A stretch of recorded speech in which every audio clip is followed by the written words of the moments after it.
How you doing, YouTube? Matt, Massive Beer Reviews, not back with another review. Well, technically, we're here with another review, but we're going to be doing a little bit of community bottle share this week, or I guess I'd say this month. I don't know how often I'm going to do these. This session, there it is.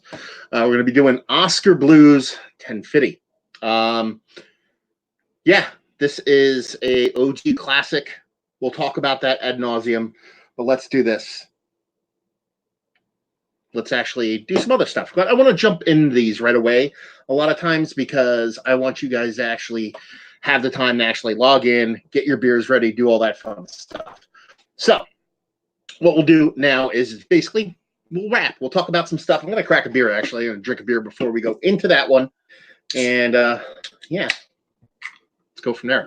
Hopefully everybody can hear me fine. Hopefully everything is running correctly.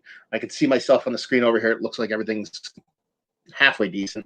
Actually, it looks a little jumbly, but that could be something else. So we'll see what's what. Anyway, so let's crack into one of these beers. What's going on, Dutch Beer Geek? We have chiming in. He's tuning in. Like I said, what we're going to do from here, because last time I kind of jumped into the beer relatively quickly, in order to give you guys more time to actually be able to view and watch and do all that stuff. What we'll do is just kind of wrap out some stuff, maybe do some new stuff, talk about stuff going on. First things first, it's Thanksgiving, post-Thanksgiving. A little bit laggy. A little bit of lag for you too? Okay, a little bit choppy. Maybe. I wonder why that is. Let me know if it gets better. I'll try a couple tweaks and things, see if I can get it to actually work a little bit better. Let's see if I have anything open that would be causing that. I do not think so. So unfortunately, if it's laggy for you guys, I apologize. Let me know if the audio is okay. If the audio is okay, that might be a little bit, something we'll have to deal with. To give you guys a full idea of what I'm dealing with when it comes in, when I'm having, I don't know what the word I want to say is. I live in the middle of nowhere. So we have poopy internet out here. Oh, this is delicious. We have poopy internet out here, so I really couldn't do much as far as live streams go to begin with. So what I ended up doing was I ended up having to do a like a cellular-based internet thing in order to actually get decent internet so I can do these kind of live broadcasts. I literally did that like right before I did my first one, I believe. So it's kind of me just kind of making this work and figuring out how it works. But I'll run a speed test really quick to see if it's my actual internet is the issue causing the problem. If not, we'll restart the broadcast, go from there. So anyway, I have poopy internet. You guys have to deal with it. We'll go from there. Anyway, do this. That might help. There we go. And let's see, what do we have going on here? Just running the speed test real quick. Ooh, yeah, this is pretty poopy. Oh, no, pretty good.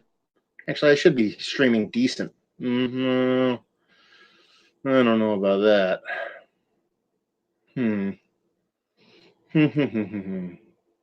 Yeah, we'll see if it gets better. Anyway, so I had to set up the internet, do all that shit, get all that shit done.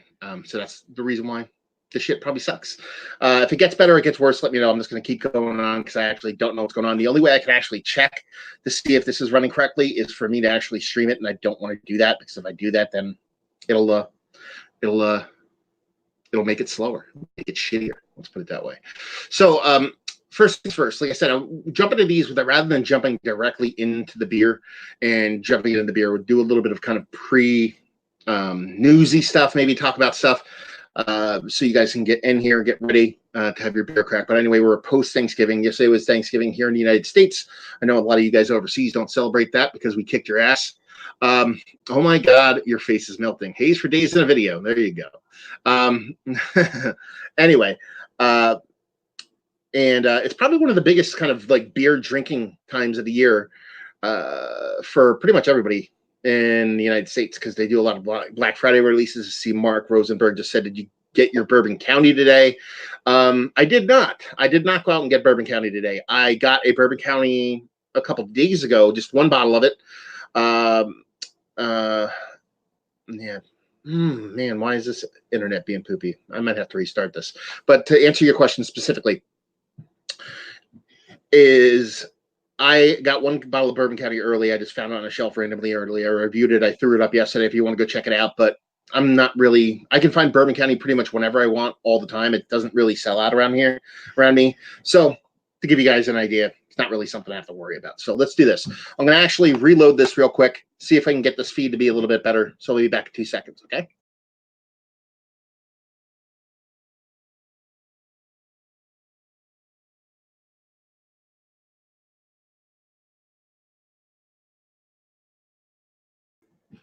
Okay, now I'm back. Hopefully it's working better.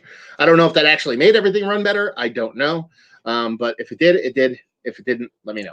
Anyway, so as Mark kind of alluded to everything, it is Bourbon County week, I guess you would say, for around these areas. And let me try one more thing here. See if I can get this running correctly before you guys get super pissed off. I forgot I have a secondary internet feed going on in my house that I can actually tap into for a little bit to see if better, way better. Okay, that's what I like to fucking hear. Thank you very much. Okay, so if you guys tell me it's way better, I don't have to worry about connecting to that shit and doing all that stuff. So anyway, so it's Bourbon County week. It is big beer week. There's a lot of breweries. There's a lot of people in and around the area doing releases, and it's a big thing for a lot of people because in the United States, the by far the most drunken night of the year is the day before Thanksgiving here in the United States, where we celebrate us coming to America and getting away from you English bastards. It's one of the more kind of celebrated days here, and it's just a reason for people to get rip shit drunk all over the place, because really all you have to do on Thanksgiving morning is wake up and eat food and watch football. You can do that with a hangover, so it's not that big of a deal. So there's so much good beer flying around from a bunch of different places. Like I said previously, Bourbon County, that's a big one a lot of people go to, but there's so many more Black Friday releases this year than I can remember in past. Even Three Sons down in Florida was the best. They did what did they call it? Bradford County brand stout. They basically did a rip on the Bourbon County brand stout, and they make awesome stouts. So they probably killed it on that front. And then a bunch of other people, from hazy makers to stout makers, all kind of did a bunch of different stouts and stuff like that this year for Black Friday. I do not participate in any of that stuff for a couple of reasons. One, I'm not independently wealthy, so to actually go out and to Bill. Now, so Bill Buck, are you just joking around, or is it actually getting shitty again? So I can't see you're kind of making. Quality dropped again. Sorry. God damn it. Why is this doing that? You know what it is? I should text. Let me do this. Let me text my family and tell them. Hold on 1 second.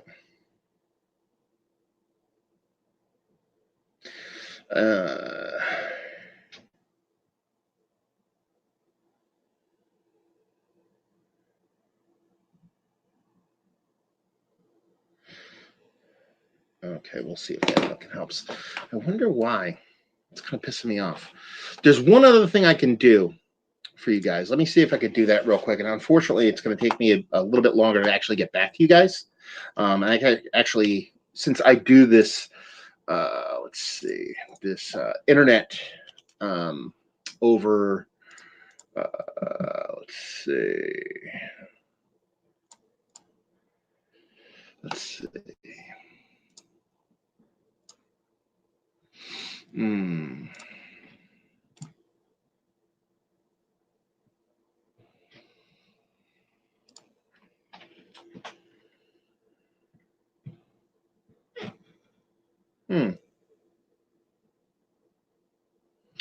Yeah, see, I don't know if I want to do this.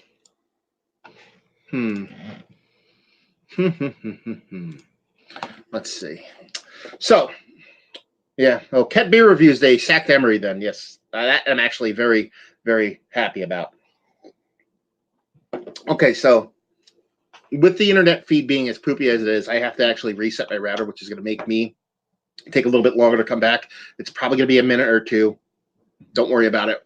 we'll actually bring it back, and I'll be back. I just need to reboot that. And if I reboot that, then it should fix everything. So stick around, hang out, enjoy yourselves, talk amongst yourselves over there in the wonderful chat area over there.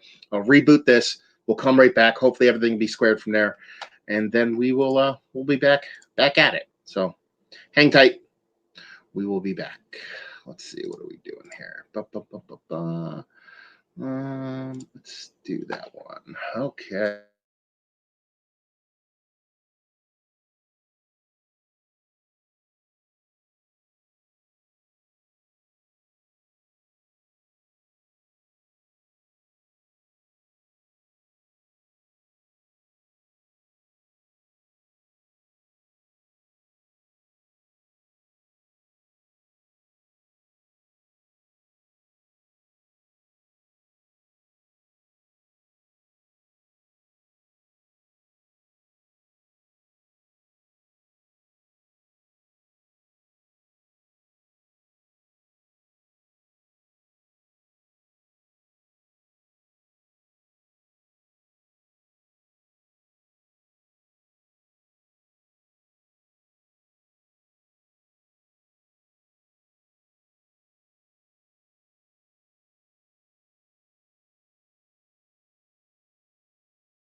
And here we go again. Let's give this a whirl, see what's going on, see if this actually helps now. Hopefully this has fixed the issue. Let's see.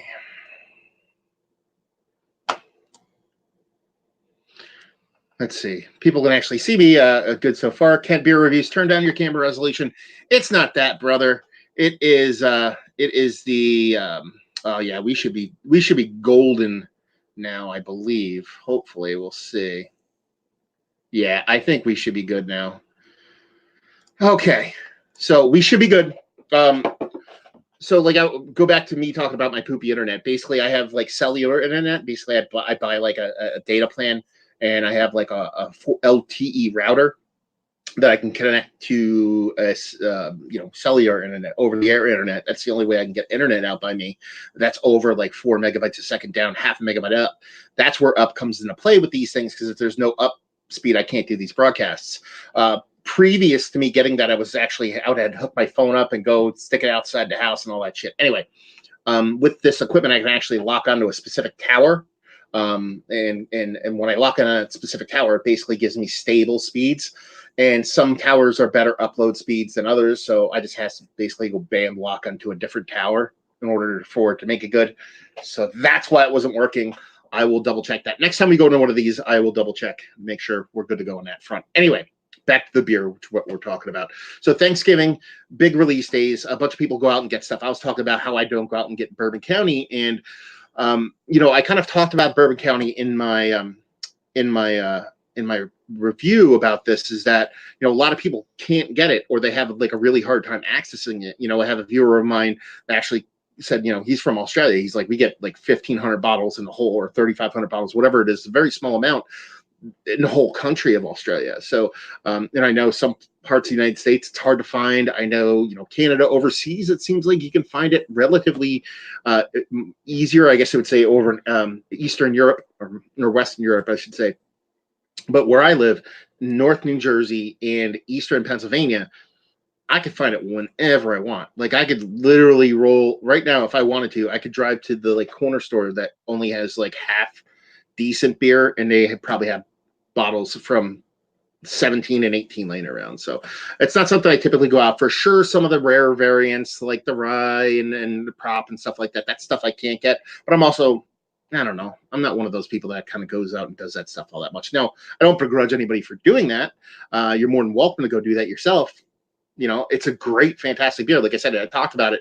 If you strip aside the kind of hate for AB InBev, which I understand people hate AB InBev, and I get why they don't like it, and I can appreciate why people don't want to buy an AB InBev product. This is where it kind of jumps the shark a little bit for me, is that these same people who will shit on you for drinking an AB InBev product is the same person that was drinking Natter Days all year and saying this is the best thing ever. You know what I mean? Or White Claw. They're like, ha ha ha, White Claw's fantastic. And be like, you like literally spent the whole summer promoting White Claw and fucking Natter Days. Like, why is that good? It's still big beer. You know what I mean? So anyway, I'm not gonna get in the soapbox about that all that much. But I don't even know how to pronounce the name, brother. It says Helamachi. Spring Lake, South Jersey has a ton 78 sitting around. That's what I mean. You can find it pretty much wherever you want to go. So let's do this. Let's actually jump into beer. It's been long enough. We're 18 minutes in, even though probably only about 5 of that is me actually talking about beer. I tell you what, this is pretty good stuff. I don't know how old this is. I didn't even look up a date on it. It's a 5% dry hop Kolsch. I love me some single cut. Single cut gets like kind of poopy play. Some people don't really dig on them. I don't know why. So anyway, on this community bottle show, we're going to be doing 10 Fitty. I put the poll up for what beer we're all going to be doing on this one. And I was very surprised, not just at this poll, but the previous poll, about how much they went in one direction for people actually wanting to get, or what beer they wanted to do for the shares here, because it won in a landslide. I mean, it wasn't even close. Let's see. What did the voting end up being on this beer? Let's see. The previous one we did, which was Delirium Tremens, that got 40% of the vote out of 3 different beers. It was Delirium Tremens, Gudentrock, and Omegang 3 Philosophers. 47% of the vote there. But on this one, in the poll, I had Schlenkeler Erbach from Enkeler Schlenkeler, Weinstefaner Corbinian, Brooklyn Black Chocolate Stout, which I actually have a bottle of with me because I might just drink that.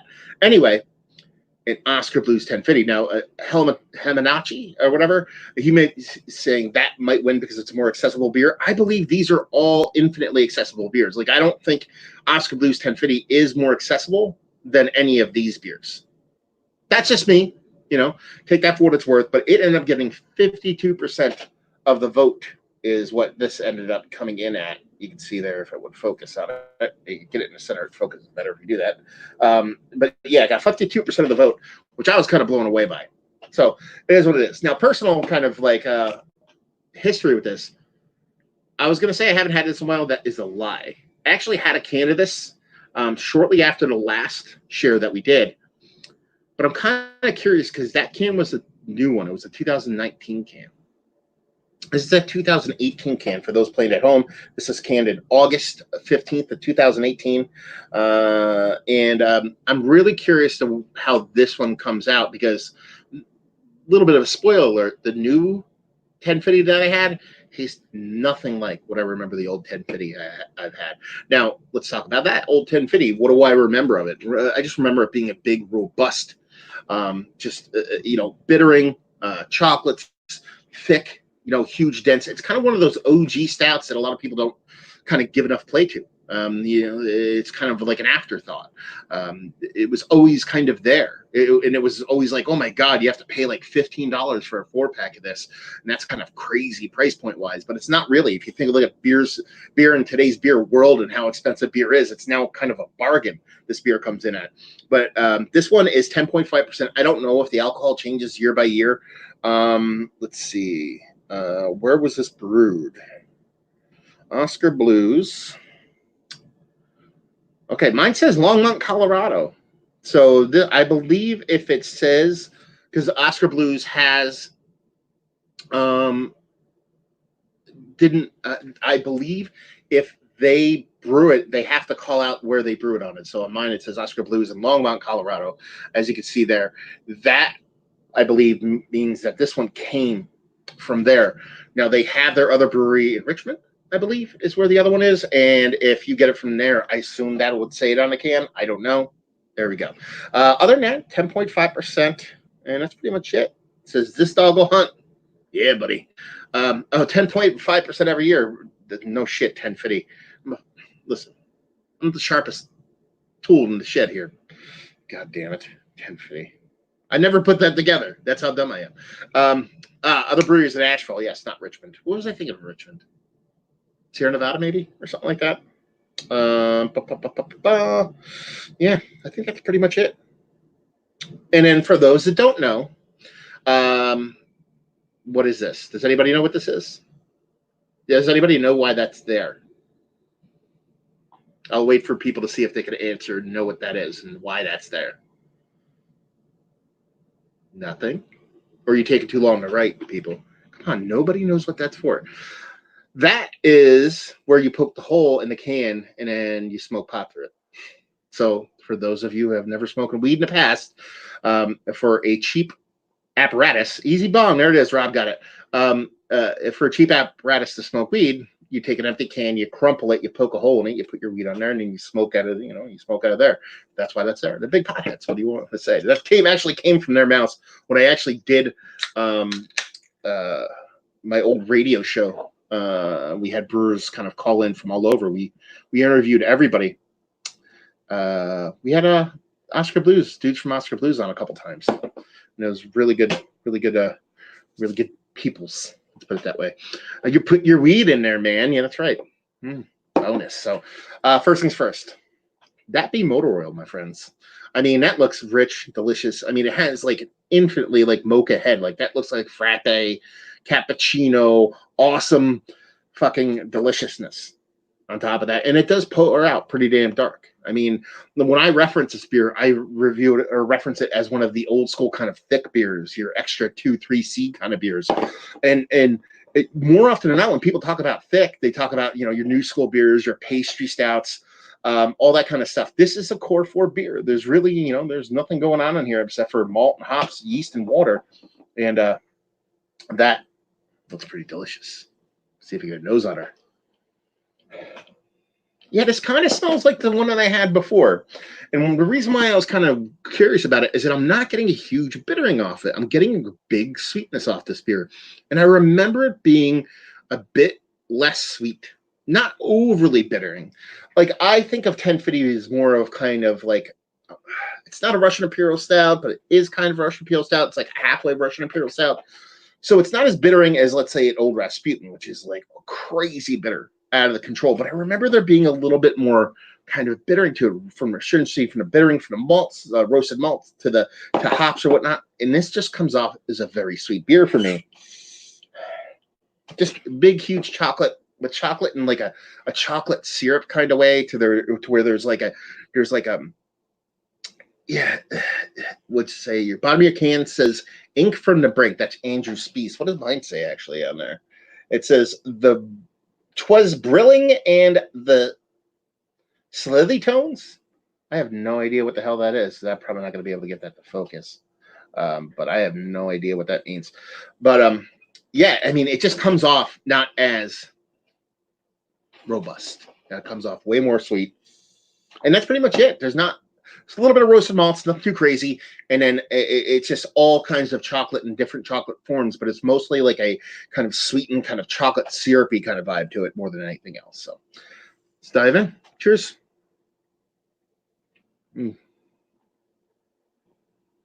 Okay. This is sweet, but this is bittering. More bittering than the one I had a couple weeks ago. And I appreciate that. Now, here's where it kind of jumps the shark for me a little bit.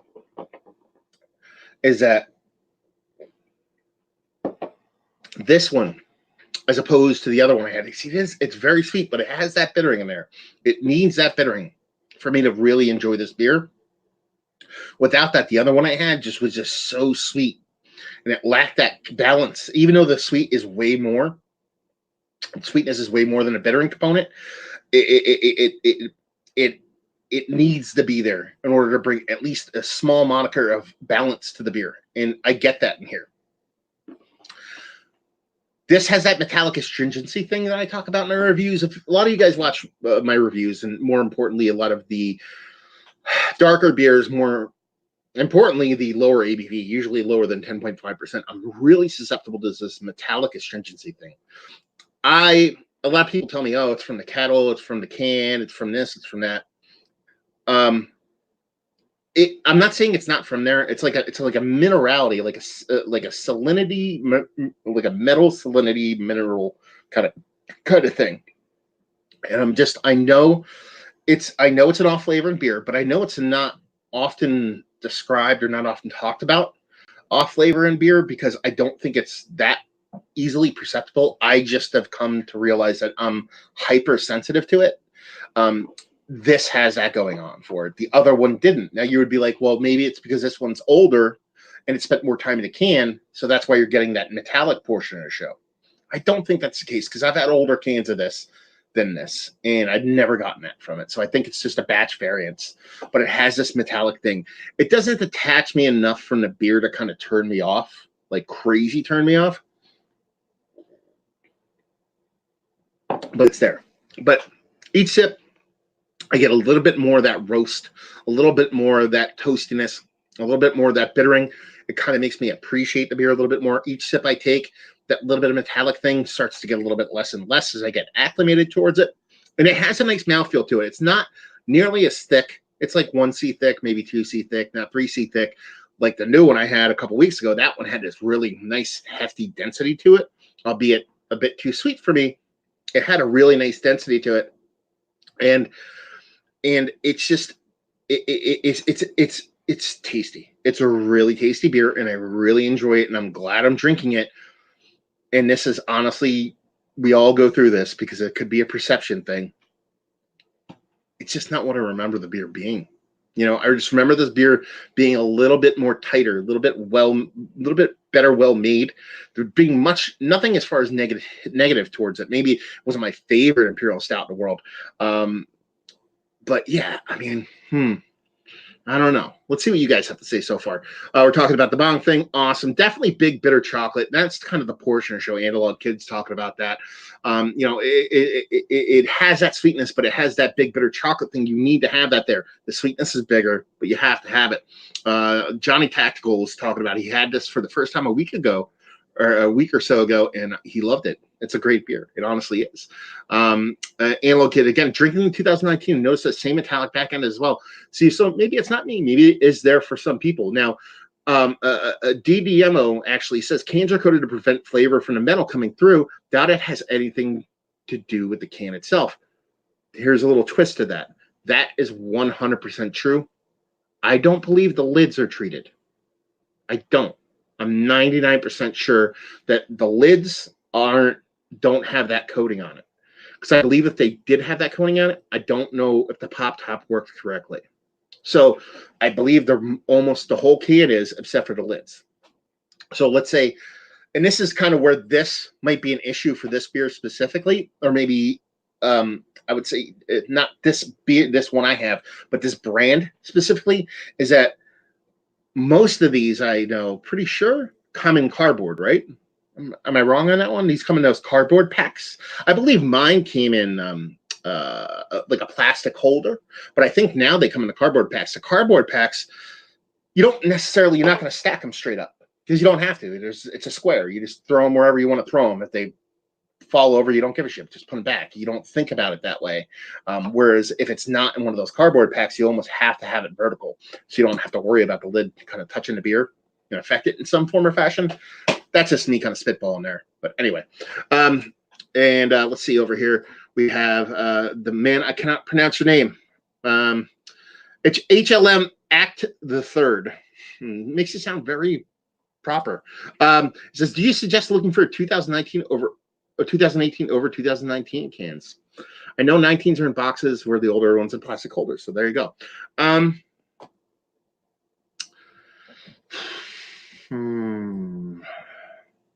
Let's see. Honestly, someone kind of ripped me for this today, and I kind of just gave him a little bit the same. Is that I think this needs time.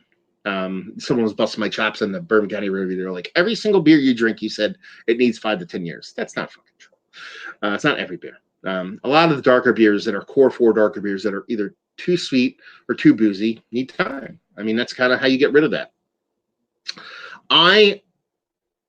Tasting what I taste in this and tasting what I tasted in 2019, I would prefer the 2019, but either of them I would like to age. I want to age one of these for the long haul. I know somebody who has a case of these from like 2000 and something, like 12 or something like that. I'm going to snake one of them off. I'm going to do it for like maybe like a 10-year-old review because I've never had a can that has been aged that long.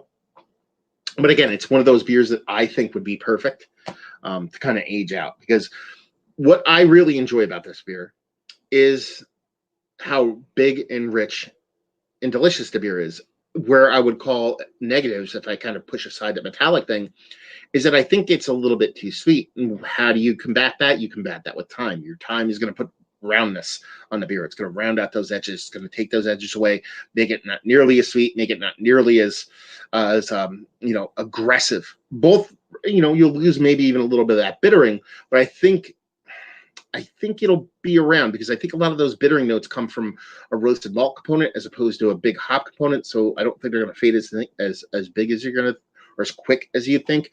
Combine that with, if you're talking about this kind of beer, is the kind of imperial stout that will end up aging into like almost an umami kind of flavor, like a little bit of savory, soy saucy vibes, which I really appreciate in some of those older beers. So that is going to add an added non-sweet component to it. So I don't think you're going to lose much as far as non-sweetness, but that sweetness is going to round out and not nearly be as big. So it's not so much that I think 18 one is better than the other, because I honestly think, and this is other people have said this. Augie Carton from Carton Brewing says this all the time.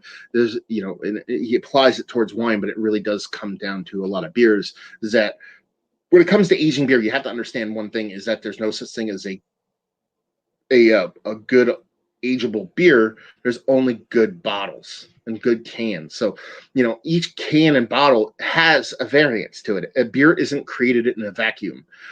It's not like you're creating beer and you're moving it from the fermenter vessel to your container, whether it be a bottle or can. It's not like you're moving it there in a vacuum. Some of the bigger breweries, I believe, do that, but 99% of the time you're squirting it in and then you're lidding it. So you're letting oxygen in there.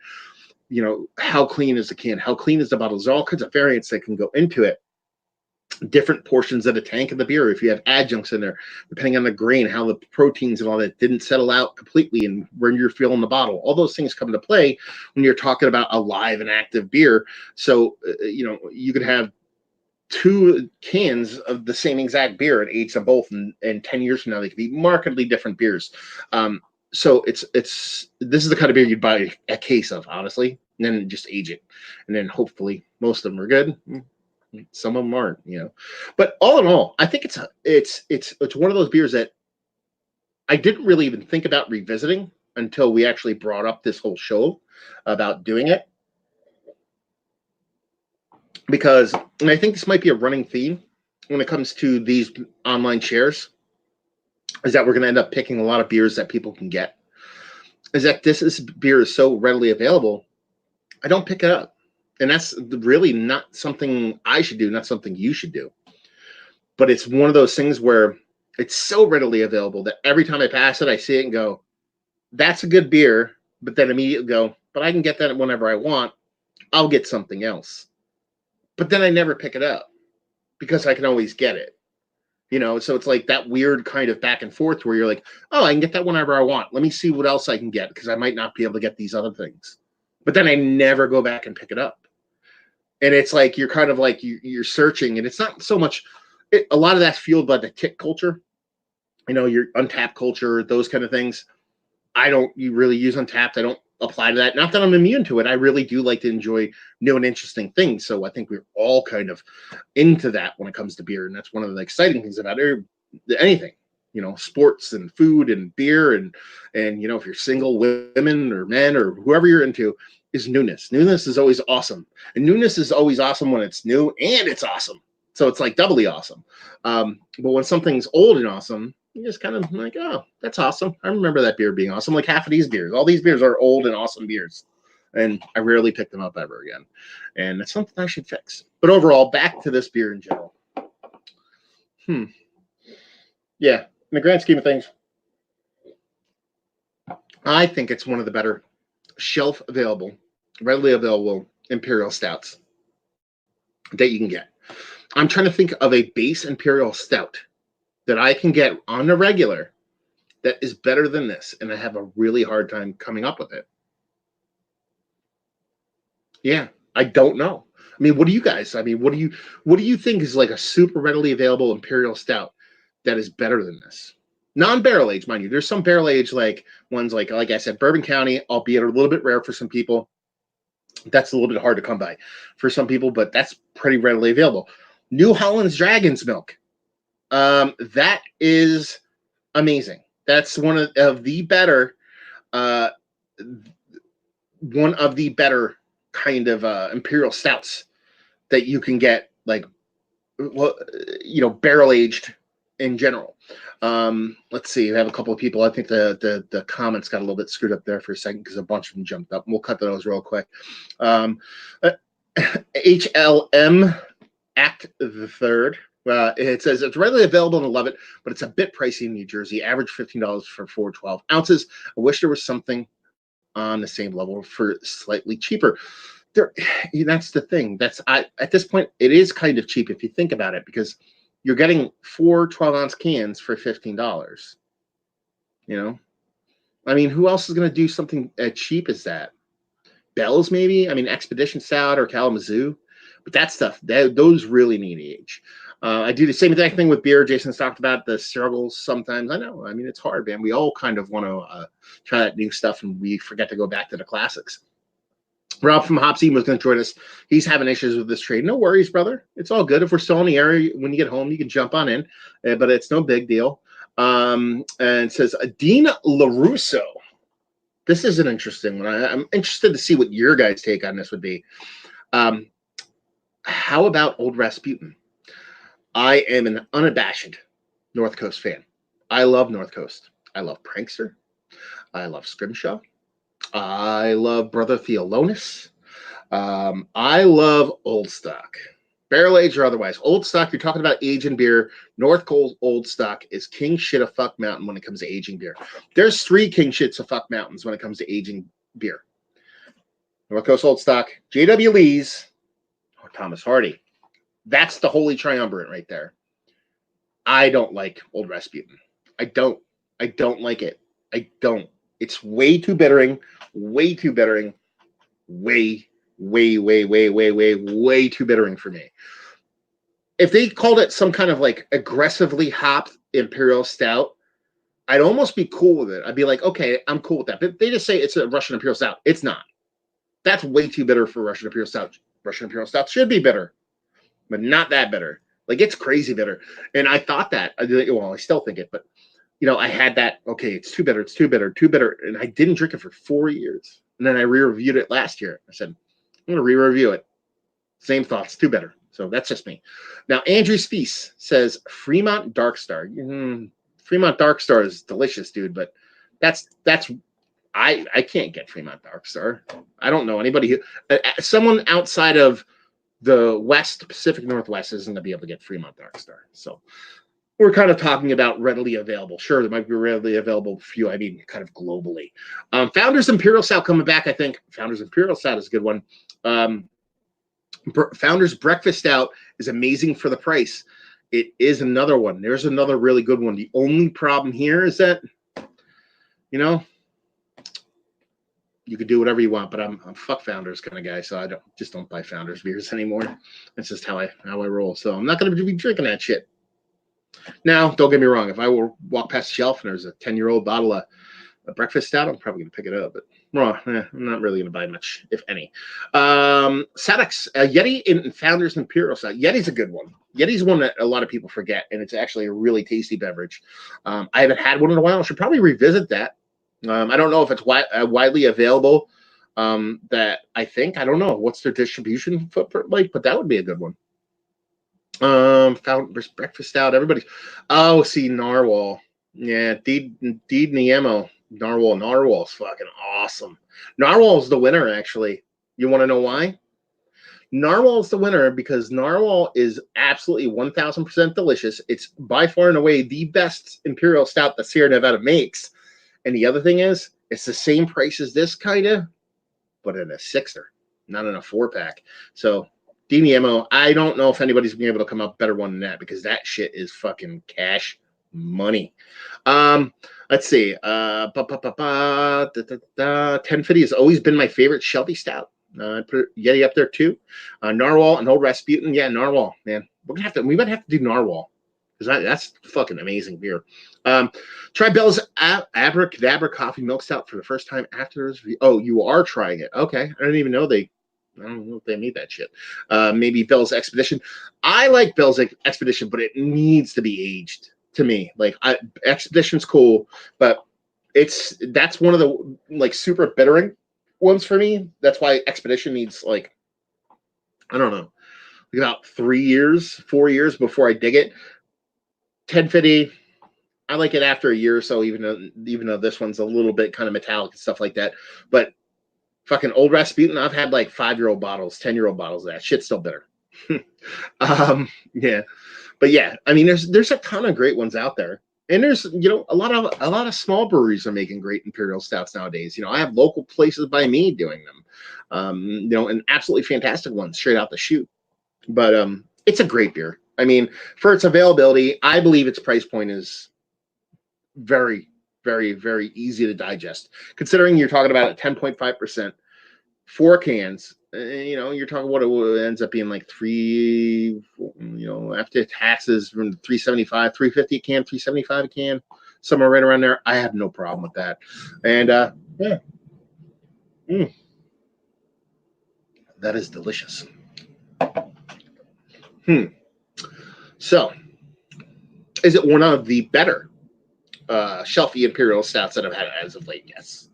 Even with that little bit of metallic thing, which is totally gone by now. I'm not even getting it. It's tasty. It's always going to be one of those beers I dig. I love it. And I just want to age a can for like 15 years because that would be awesome. And I could wax dip the whole can. Because that would be cool, right? Anyway, so yeah, it is one of the better ones. Value and availability, like I said, it's almost like an afterthought when it comes to this show because these are going to be beers that are always going to be readily available to you guys.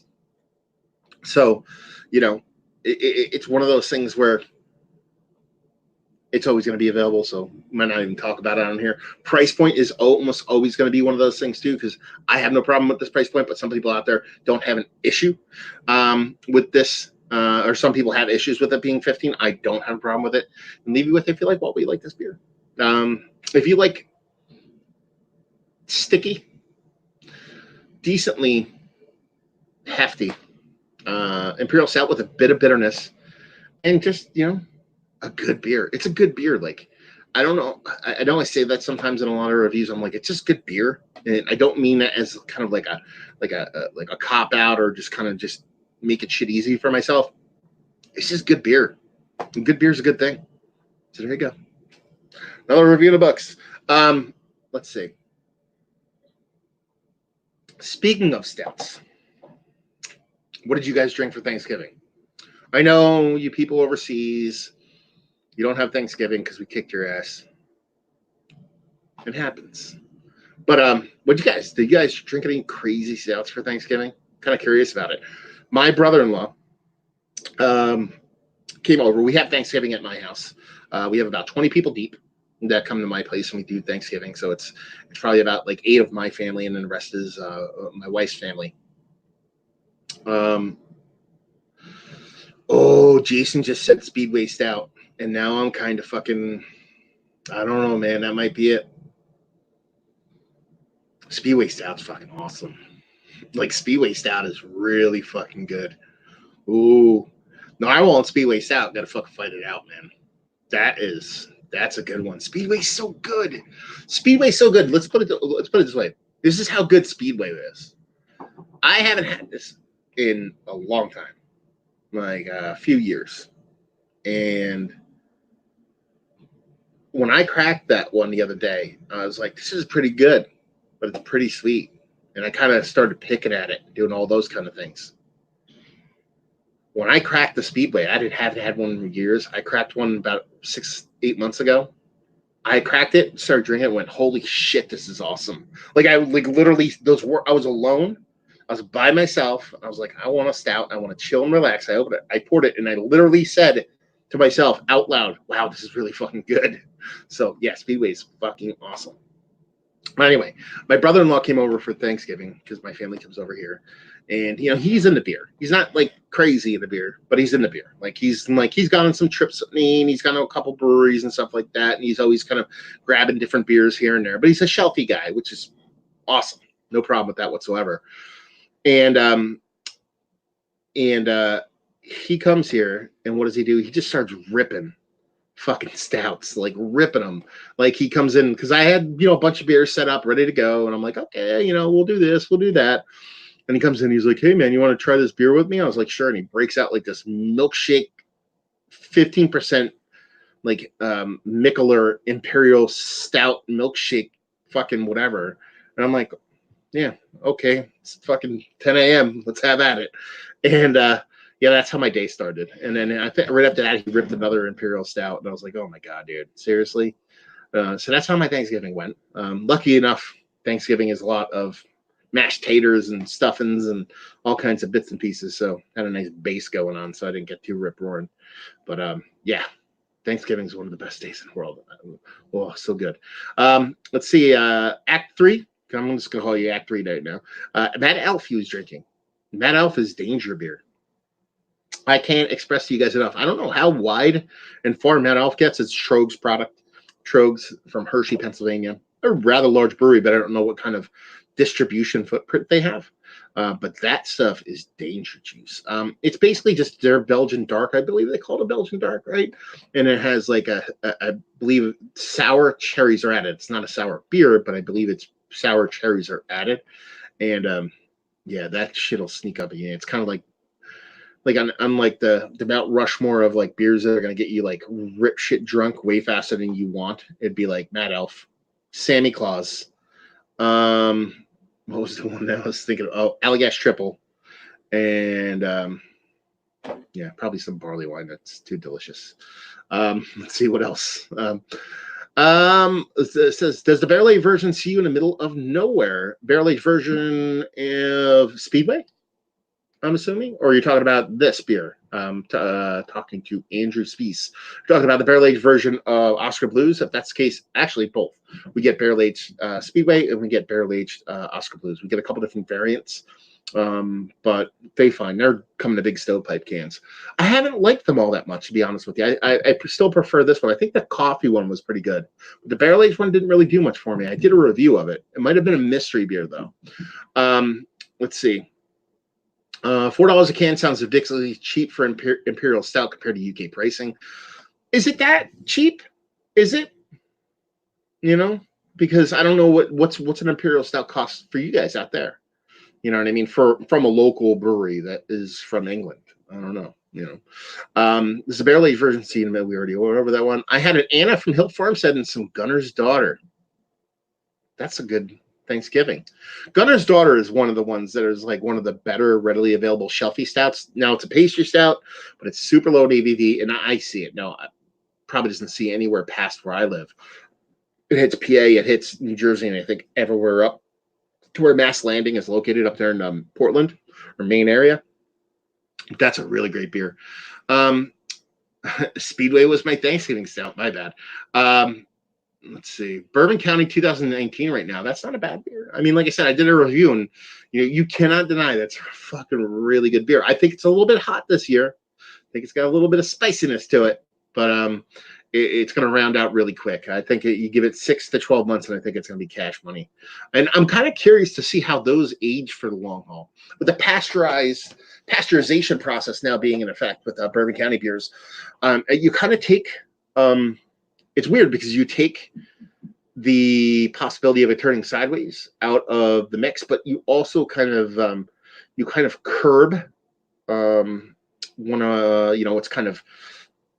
its ability to expand into something quite a bit different, I believe.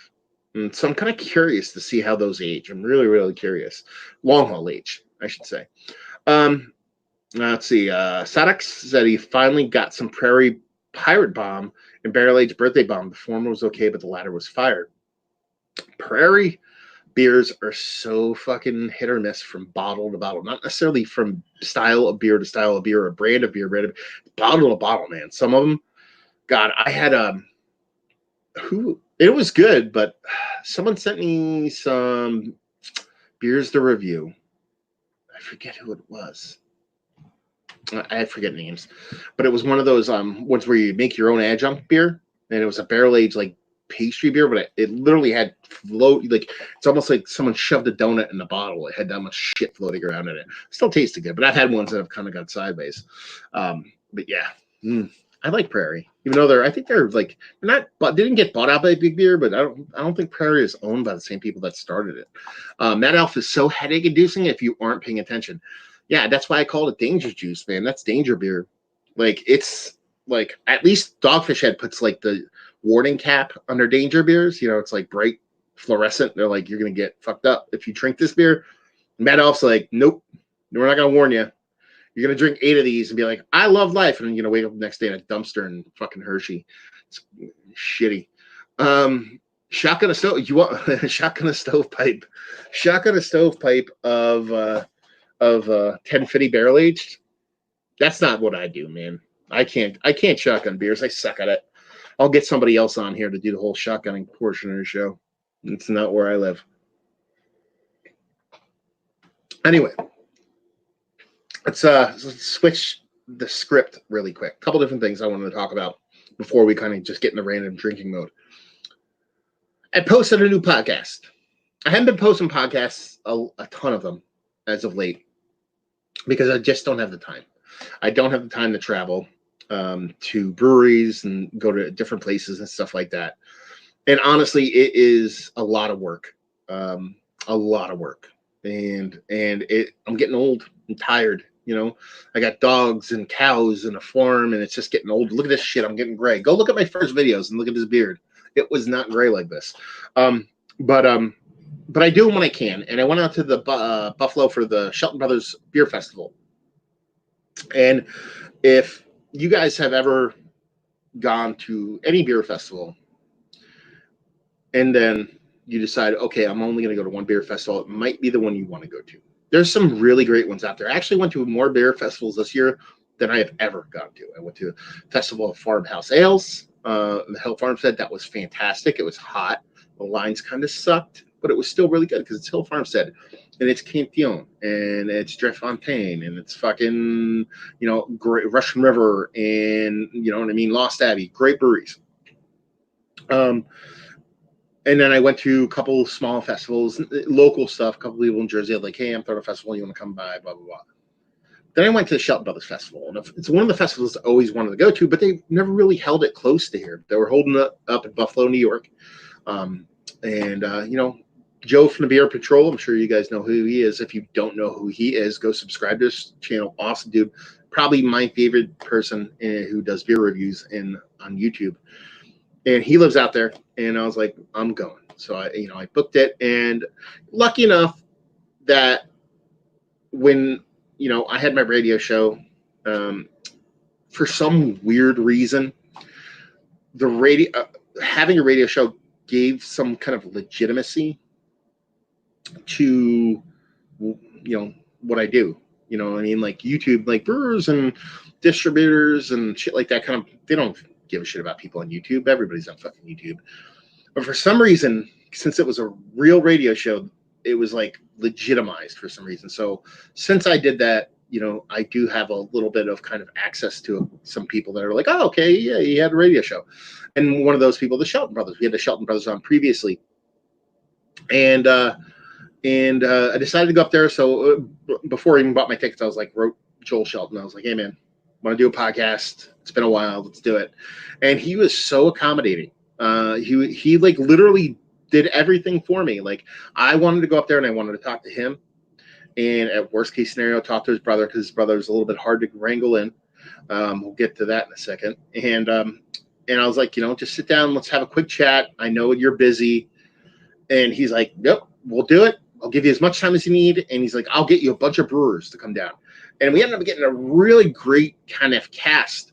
So it was Joel Shelton and Dan Shelton. Dan Shelton's pretty much one who started Shelton Brothers. He's really hard to wrangle in, but once you get him, he won't stop talking. If you go listen to the podcast, which I urge you to do, it's 90% Dan talking all the time, which is not a bad thing because he's an awesome dude. And he's super, super, what's the word I'm looking for? Passionate and intelligent and compassionate. And he's a really cool guy. So it was the brothers. And then it was Jamie Cruikshank, who was like the brand rep for Napara Beer. It's a brewery out of Pamplona, Spain. We had Ron Extract, which is crazy because he started Jester King with stuffings, you know what I mean, and left about a year or 2 years ago. He was there. We had Miguel Rivas. A lot of you guys might not know him because he's very Instagram centric. He's kind of like, and I say this on purpose. I'm not trying to trivialize Michael Jackson. He's kind of like a new school kind of Michael Jackson. He just travels around and just takes pictures and talks about beer in a very kind of tempered and non-spastic way. Like I'm spastic and I'm crazy and my voice kind of all. He's very kind of, knows what he's doing. He's very temperate and understands. And he was there. And then Sebastian from Freigeist Brewing, he's kind of a gypsy brewer, but he's out there in Germany. And it was a really good roundtable. I kind of shoved the guys in and out as fast as I could because we kind of sandwiched those in between. The podcast was sandwiched between the Shelton Brothers Festival. Like there was a Friday festival session. Then there was a Saturday session. So I went to the Friday session, hung out, got a little bit too tipsy, and then woke up next morning and then set up a podcast in a hotel and ended up sitting down with those guys and doing a podcast. And I wanted to get them out because the podcast started at 11. It was 12 o'clock, and they had the festival starts at 1, so I wanted to get them out the door. We could have talked for 3 more hours. But it's a really good insight into how how festivals exist nowadays versus how they existed in the past, and how brewers view them, and where they come from as brewers and how they deal with festivals. Because the way the Shelton Brothers Festival kind of is different than a lot of other festivals is that, one, it's all the owners of the brewers, the actual brewers come there, and 2, it's a lot of like wild mixed culture firm stuff like that. It's not just hazies and all that kind of stuff. So it was a unique take on how those brewers kind of approach festivals, because it's one thing to be like, I make a hazy beer, the same hazy beer every week, and give it a new name. I can bring as much as I want to where I want to bring stuff to a festival, but is the beer ready? I don't know, blah, blah, blah. So we had a really good time. I posted that on Wednesday. It's actually probably one of the more popular podcasts that I've posted over the past couple of years. Go check that out. Beer Massive is what that's under. You can just type that into Google and it'll take you right to whatever. And that was a really good time. A couple other things I want to touch on. Let's go to the comments before we move on. It says here, let's see, Mr. Act the Third. I'm going to just keep changing it, brother. It says, opinions on white stout, like Dragon's Milk, bourbon barrel aged white, only 6%. I don't know. I don't care what beer looks like, man. Honestly. As long as it tastes good and it feels good and it smells good and it's made good, then I'm cool with it. I don't really care how it looks. That being said, you can tell a lot by a beer on how it looks. But if someone were to make a white stout that was actually white and it was delicious, that would change my perception on what makes a good stout. So I've had white stouts before. I think the first one I had was like this it was a blonde stout. I was thinking of like Stone did some kooky like blonde stout years ago. I forget when they came out with it. But I don't know if I've had a white one. But I don't mind. I don't care. That one's good. Hey, listen. I think we're living in the beer golden age right now. There's so much cool stuff going on with beer. From whether you hate it or not, from the whole hazy trend to the milkshake trend to barrel aged this, Berliner that, all that stuff. I appreciate fuckduggery. I like when people take a honest and cool cut at beers, even inside styles. Like there's people like one of my favorite breweries, Hop Butcher for the World. They do so many weird fucking things with hops, and not necessarily weird things with hops. They do a lot of things with weird hops that nobody fucking knows about. So I appreciate people taking a cut. Now, there's some people that just try to do weird shit to be weird. That doesn't really do anything for me.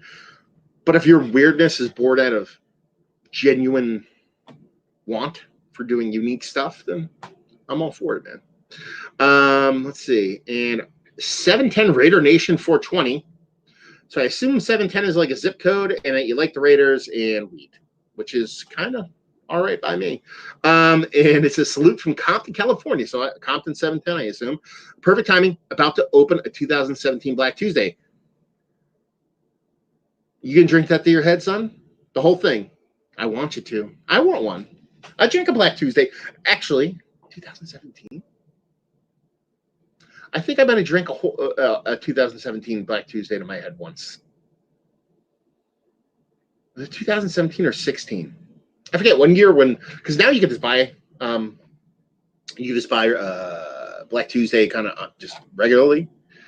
You don't have to like win a raffle. It used to have to be able to win a raffle. I think one of the last times I did a raffle on it, I ended up winning, and I ended up getting like 6 bottles or something like that, and yeah, I drank a whole bottle in my head. That was not good.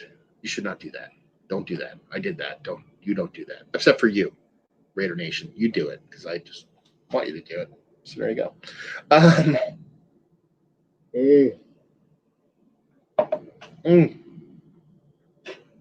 was too big. I should have taken that all in one sip. Okay, back to the dry hopped Kolsch. So my face doesn't fall off.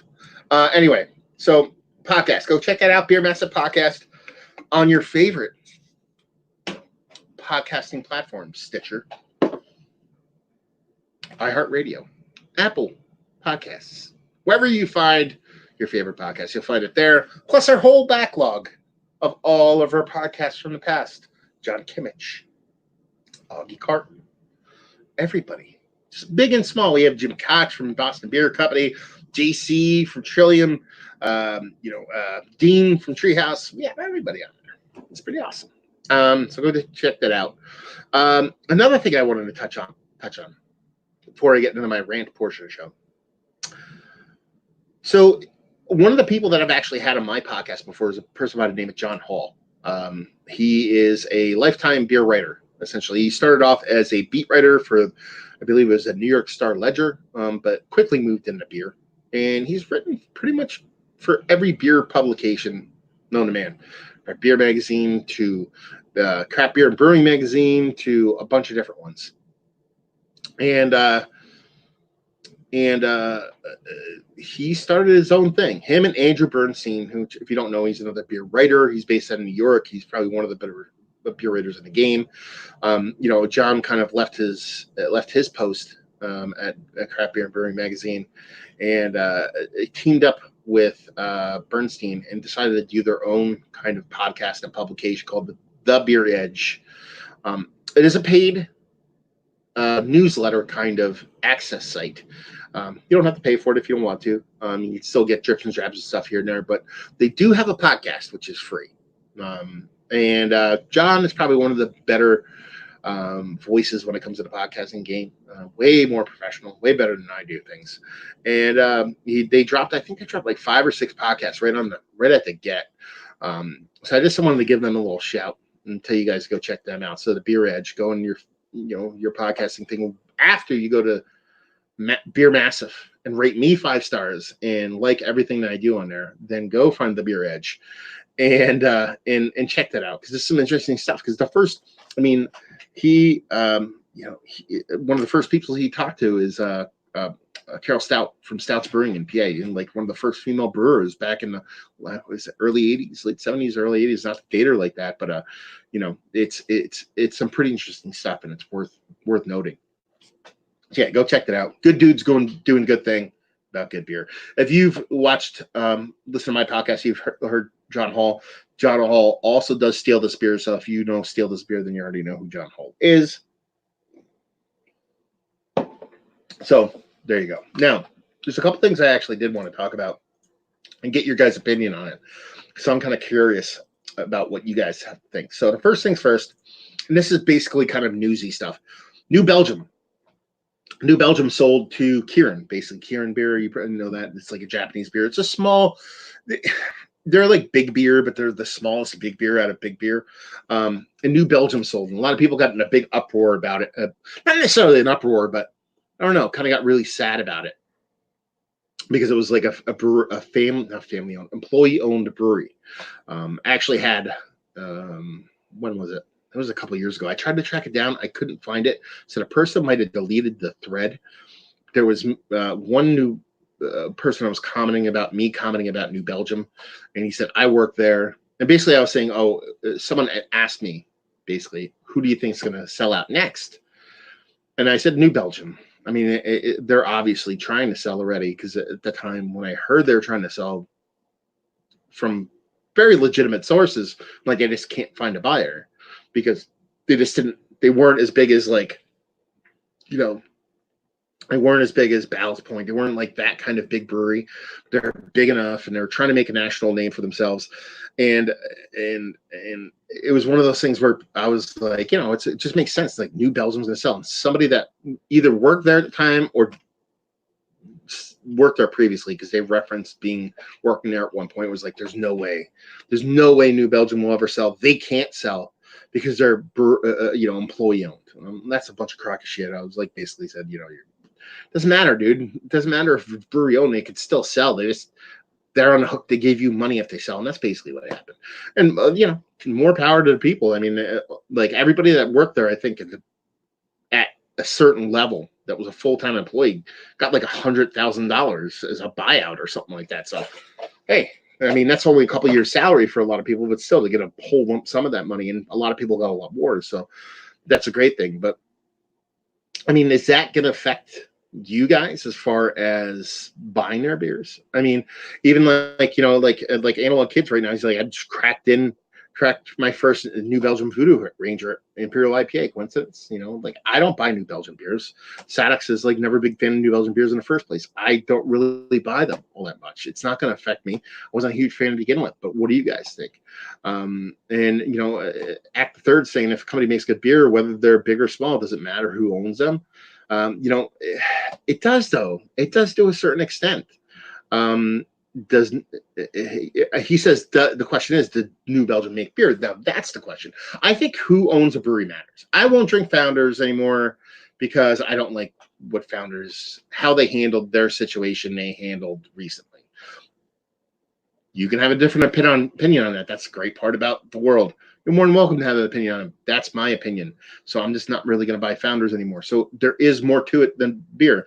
There's a brewery close to me called Separatist, Separatist Artisan Ales or something like that. It used to be called Soul Artisan Ales. The owner of that brewery is the biggest piece of shit in the history of mankind. He could make liquid fucking gold for a penny a gallon. I will not fucking buy it. I will not buy it because he treated so many people that I know like a hot piece of garbage, piece of shit, that I'm just not going to do it. So there is more to it than just, is it good or isn't it? But does that bother you? You know what I mean? If you strip that away, if you're like, oh, does it matter who makes it? I don't get in that big of a kind of panties bunch situation when it comes to that kind of stuff. I said this at the beginning of the of this broadcast. If anybody missed it out there, when we were talking about Bourbon County, I kind of touched on that about like people like railing on Bourbon County, like buying Bourbon County. You shouldn't buy Bourbon County because that's owned by AB InBev, and that sucks. But 99% of the people who said that shit this year were the same people that were chugging Natter Days and drinking White Claw, going, no laws when there's claws. So, it's convenient for them to drink Natter Days and White Claw. But now Bourbon County, fuck you, Bourbon County. But you're like literally like you're making fun of Bourbon County. You like literally have 97 pictures of you making Natter Days jokes while chugging Natter Days all summer. Like, who gives a fuck?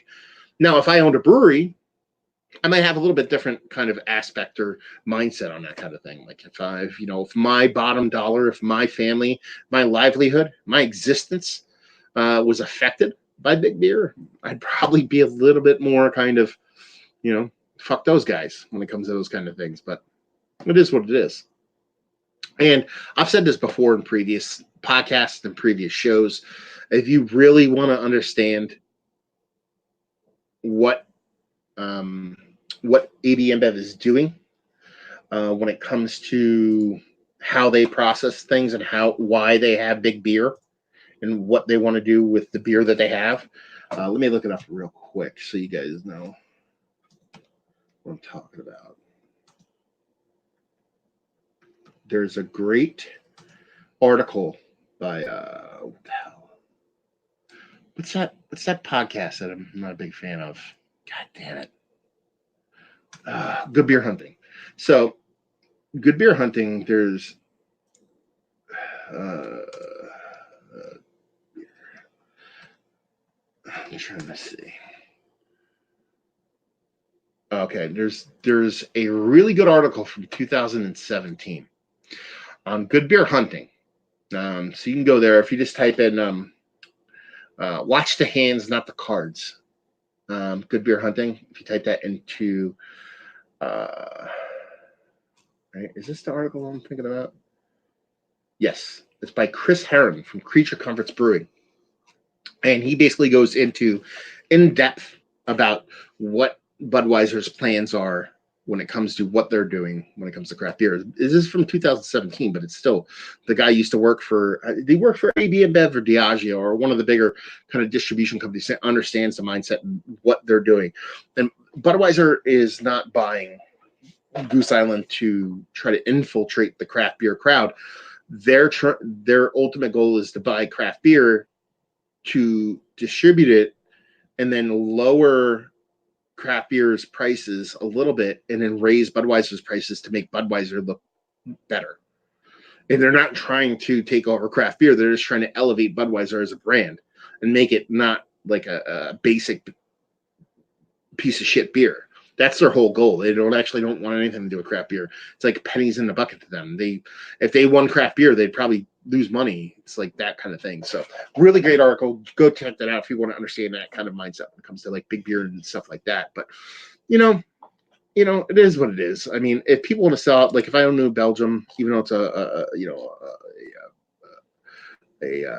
company-owned brewery or employee-owned brewery, I don't know. I knew they were going to sell early. I'm surprised it took this long. And when I say surprised, I mean, I'm surprised it took this long for them to sell out. I'm not surprised it took this long for someone to pay them. I don't know the actual numbers, because I don't think they've been posted, which is really kind of scary.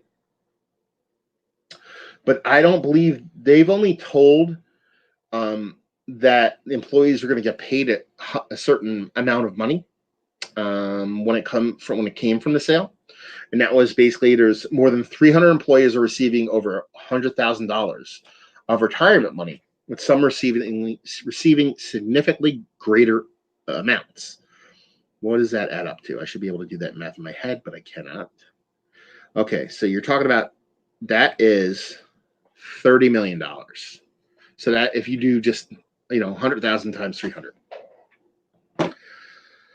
What did Ballast Point sell for? Was it $1 billion or was it $500 million? Some kind of crazy number like that. I don't know if they didn't release, like, everybody, when all these big breweries sell, they always release a number. They always release, oh, hey, this is how much it sold for. I haven't seen anything from these guys yet, so I'm assuming it sold for way less than previous. Now, that was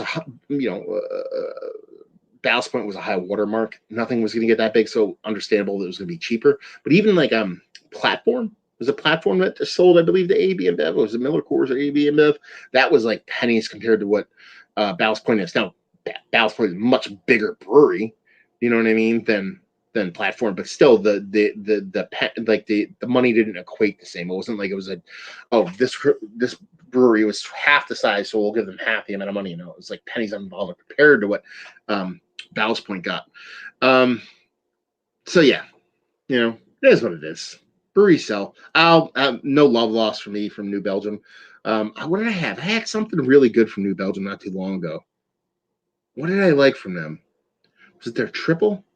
I had it as a mystery beer too, and they're really good. I thought it was really fantastic. So it's not like they can't make good beer. It's just something about them. Back to the comments. Raider Nation's like, no way. I'm sharing the Black Tuesday with a buddy. I wanted you to drink it all by yourself, brother. Analog Kid, he talked about cracking that New Belgium. Let's see. Also, if you're 100K, if you are a company owner, is not that much. Well, SEDEX, I'm saying 100K employees, like basic employees, are getting 100K. You know what I mean? Like, if you're, like I said, if you were just to take 300 employees and times that by 100K, that's $30 million. So you talk about the whole company, they sold for well more than $30 million, but that is what it is. Johnny Tactical was like, I buy them occasionally. I still buy them. It's not like I won't buy New Belgium. I just won't buy them as often as I did previously, which wasn't that often to begin with. Anyway, and Reaction Brewing, what's going on, brother? It says New Belgium makes good, affordable beers. The breweries are both incredibly cool. Best tours I've ever been on. Employees were also really awesome. That's what I've heard, man. I mean, a lot of it has to do with you're in a beautiful land too. But I've heard the breweries are great. And what's Kim? What the hell's their last name? Oh God, the head brewer there. God damn it, Kim Jordan. She knows what the fuck she's doing, especially when it comes to sour beers. So that's the weird part. Jason's like, as long as the product doesn't suffer, I personally don't care who fronts the money, but I don't buy New Belgium anyway. Never was a fan. I mean, that's kind of my stance. Exactly. Analog Kid agree. It's too bad what's been happening with Founders, but their beer is damn good. It is what it is. I mean, some people don't have a problem with Founders, and what they did. And I understand what they did when they, like, a lot of the backlash they had from like the testimony being, or it's not testimony, but the whatever, the words being leaked. And I understand what that guy was doing, but still, just it's kind of something about it. It just doesn't sit right. And Act 3 said most beer consumers aren't educated on politics behind the companies. They're just looking at labels in the store. That's fact. Like, and that's the thing. Like, if you boil down like who's buying what and who's buying what and who's into what. I mean, we're like the 1%. You know what I mean? Like I'm talking into a fucking camera on YouTube, and you motherfuckers are listening to me. If everybody who bought, and let's put it this way, if everybody who is into beer, like all you guys are into beer and I'm into beer, we were the only people who buying craft beer will go under in a day. They need the masses to buy beer, you know, and the masses aren't worrying about, you know, Kim Jordan in New Belgium, and they're not worrying about Bourbon County, Goose Island, AB InBev, and, you know, they're not worrying about that shit. They don't care. And I've had this conversation before in the past, is that's the brass tacks. Like, most people aren't going to go in there, not going to be like, oh, wait, you know, Blue Point Brewing, AB InBev, I'm not going to buy it, blah, blah, blah. You know, Founders, now it's owned by whatever, the Spanish company that bought it. Oh, Ballast Point Constellation. Nobody cares. They don't fucking care at all in any form or fashion. We do, but we're the loudest, but we're the minority, you know, so it is what it is. But, you know, there's certain things you can't do, like what Founders did. That's why they're getting the shit beat out of them, and that's why they sold. I think they knew it was getting in too deep, and they just had to get the fuck out. Let's see. Jason, call it right now. Next brewery to sell. Oh, next brewery to sell. Who's gonna sell next? Let's do a little research. I'm gonna have to see in this one. Top breweries production 2019. Who's in that? Because that's gonna be one of those people. I think they give the Brewers Association for this one, because it's going to be on that list.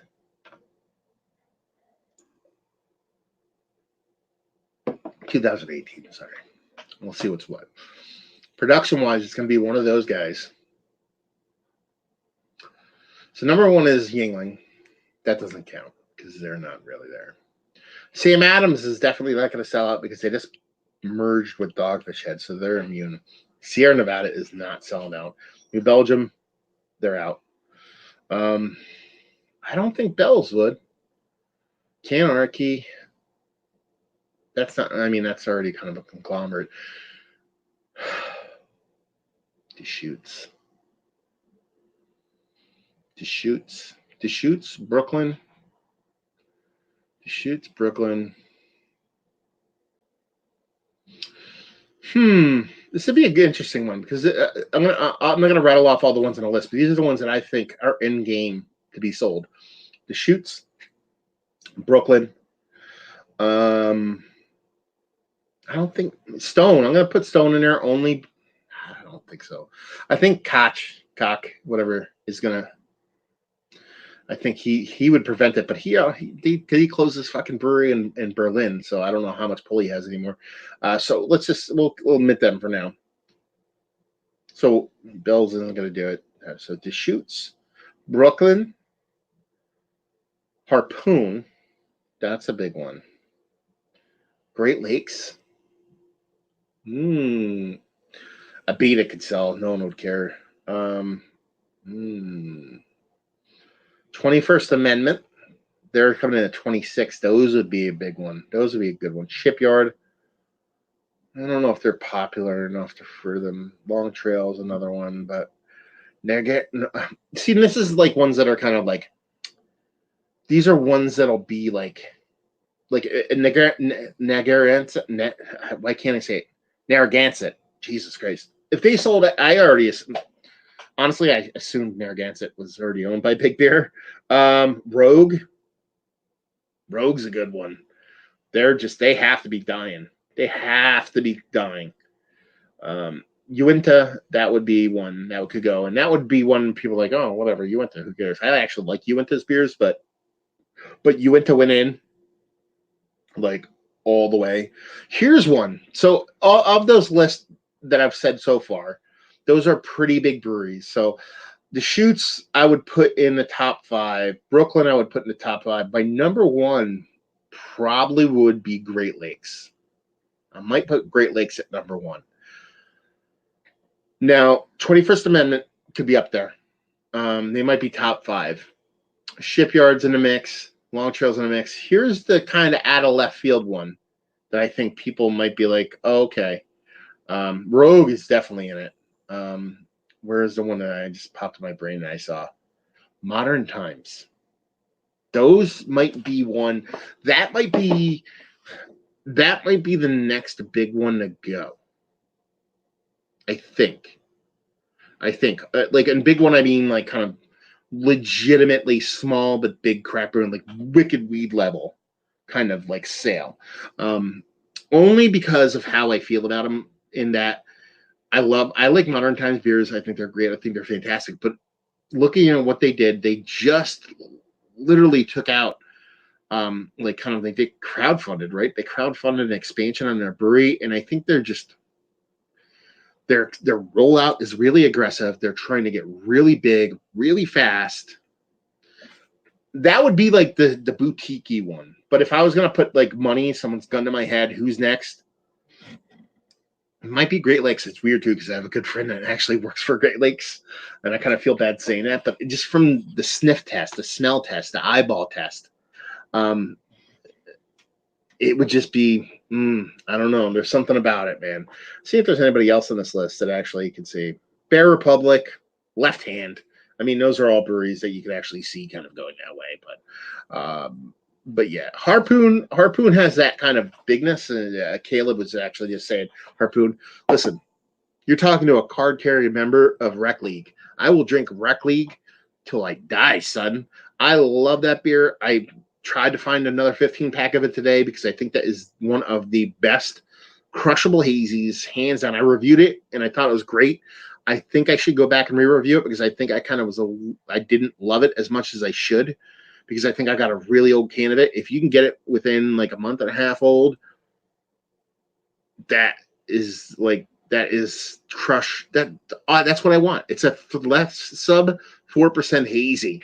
Oh, I love that shit so much. Oh my god.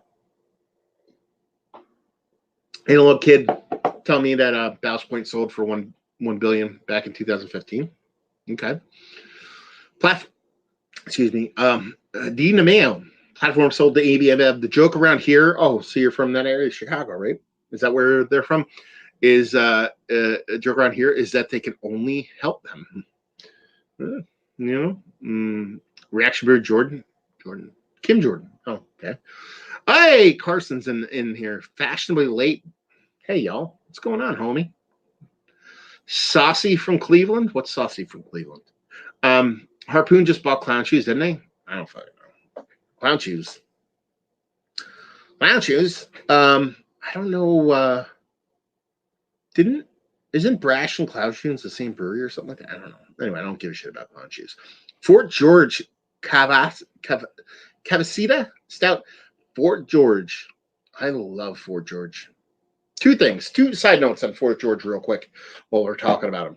Two things. One, I think they're a great brewery. We had them on my radio show.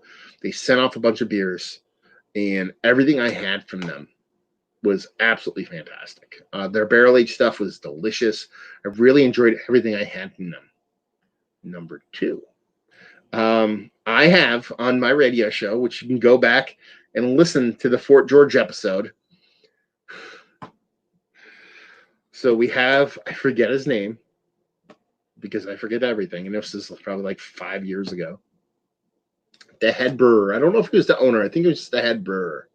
I think. Could be the owner. I have him on audio tape, video proof, audio proof, saying, because I asked him the question, what does he think? This is how long ago it was. I asked him what he thought about hazy IPA, and that they don't really make a hazy IPA, and what his thoughts were. And he straight up said, it's dumb and we'll never make one. And they make them like crazy now. Because you have to. And that's the thing. I'm not like making fun of them like, fuck you. You said you're going to not make it. Now you're going to. I don't give a fuck about that. I just think it's funny. Because you have to. You can't say you're not going to make it. You know what I mean? Like, Sure, if you're a sour brewery and that's all you make, you can say that shit. But fucking Hill Farmstead makes hazies. There's nothing wrong with hazy beers. That's another rant I can go off on, but I'm not going to get too crazy on it. Is that everybody out there that's in the beer now? There's going to get a point where your group of friends that are into hazy beers that just got into beer start to get out of hazy beers and like go against hazies and be like, and then it's like not cool to like hazies anymore. Fuck those people. It's okay. Hazy beers is delicious, just like 19 other beers. It doesn't delegitimize it. Let's see. What else do we have here?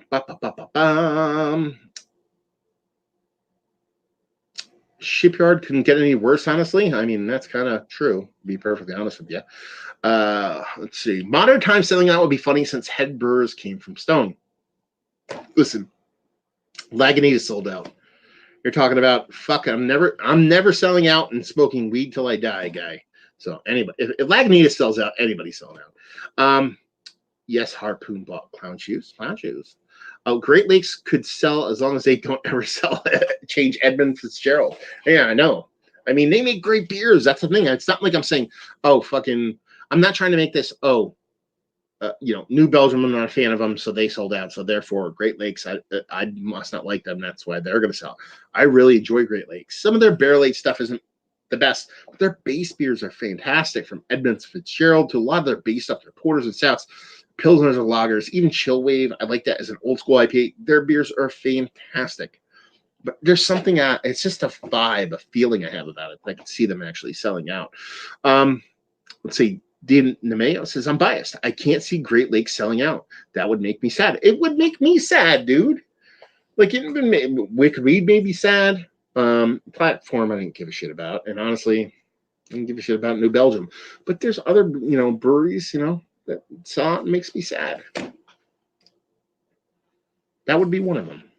So it's not so much that I want them to sell out. I just kind of have a feeling about it. I don't know. This is me just shooting randomly. Dropping in to say hi before I go to bed. UK Booze right here. That's from Corey D. Tro. What's up, Corey? How's it going, homie? Cleveland for Great Lakes. Clown Shoes is all about great beer names and can art. Now that not what's in the can. And that's where I would actually argue that their names and their can art is kind of shitty. Unless, and this is the asterisk that you guys can deal with, if you're a comic book nerd. Because all their can art is like comic book nerd illustrative style shit. I'm not a big comic book guy, so it doesn't really do much for me. Let's see. George. George just wrote, love you, Daddy. I love you, boy. Oh, George, this is massive troll reviews is in the comment section right now. If you guys want to say hi to George, he's in there. You know him. You've seen him do those awesome trolls. He did a Bourbon County Rare Chug last year. Was it last year or the year before? Burning Beard, what's popping, son? I don't know. What's popping? Where's my beer mail? Said you send me a beer mail for like 2 years now. Send it. I need beer. Okay. Okay, let's fuck up my camera. There we go. A couple other things. You guys can play along with this one if you want to. I wanted to go over. Let's see, what are we at? We're at an hour and a half now. So we'll stick on for another half an hour, probably. Then we'll get off. The only way that'll change is if someone pops in. I only gave a link to Rob from Hopzine, but he's kind of stuck on a train. So if Rob pops in, we'll keep going. If somebody out there in the beer tubing community that's not a jerk wants to jump in, let me know. I'd like to only have one other person on here. I don't want a group of people. If you're watching, you want to jump in, send me a message either here or Facebook or something like that, and I'll see if I can get you on. But if you guys want to go, let's see if I can actually do this. I can post a comment. I can. Look at that shit. What we're going to do now is I can't type and talk at the same time.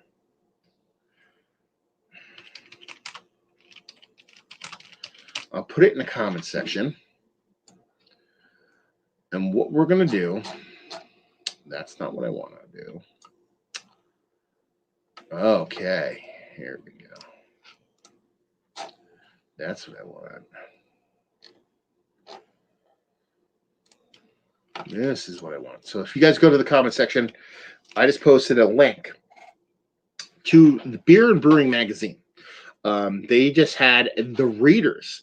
They just had a list of the best Reader's Choice best of who brews it best list. If you guys want to go there, we can go over this and we can kind of go over this together because I think it'd be kind of fun to go over this together.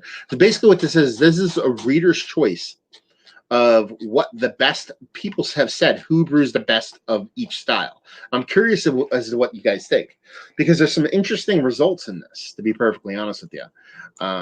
Let's see here, get this kind of over there. Perfect. There we go. Okay. Oh, that didn't work. There we go. Okay. So,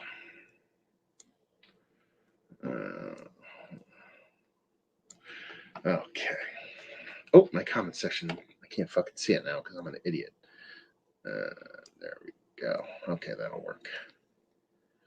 Okay, so I posted that, and I'm going to go through these, and if you guys want to chime in, we can talk about it and go over what's what. So they break down every kind of style they talk about, and they talk about Saison, favorite Saison brewer. They have a bunch of people in here. Dogfish Head is at 20. I can't remember ever having a Saison from Dogfish Head, so I have no idea how that fucking made it 20. Like, I have no idea. I think people just wrote Dogfish Head just because they didn't know any better. I don't fucking know. You know, Holy Mountain, I get that. Super small, but I get it. Goose Island, I totally get that because some of their lady series is really nice off color. Sure. New Belgium, okay. Prairie, Oxbow, fuck yeah. Jolly Pumpkin, fuck yeah. Crooked Stave, fuck yeah. Blackberry Farm, fuck yeah. Brewery of Avant, yes.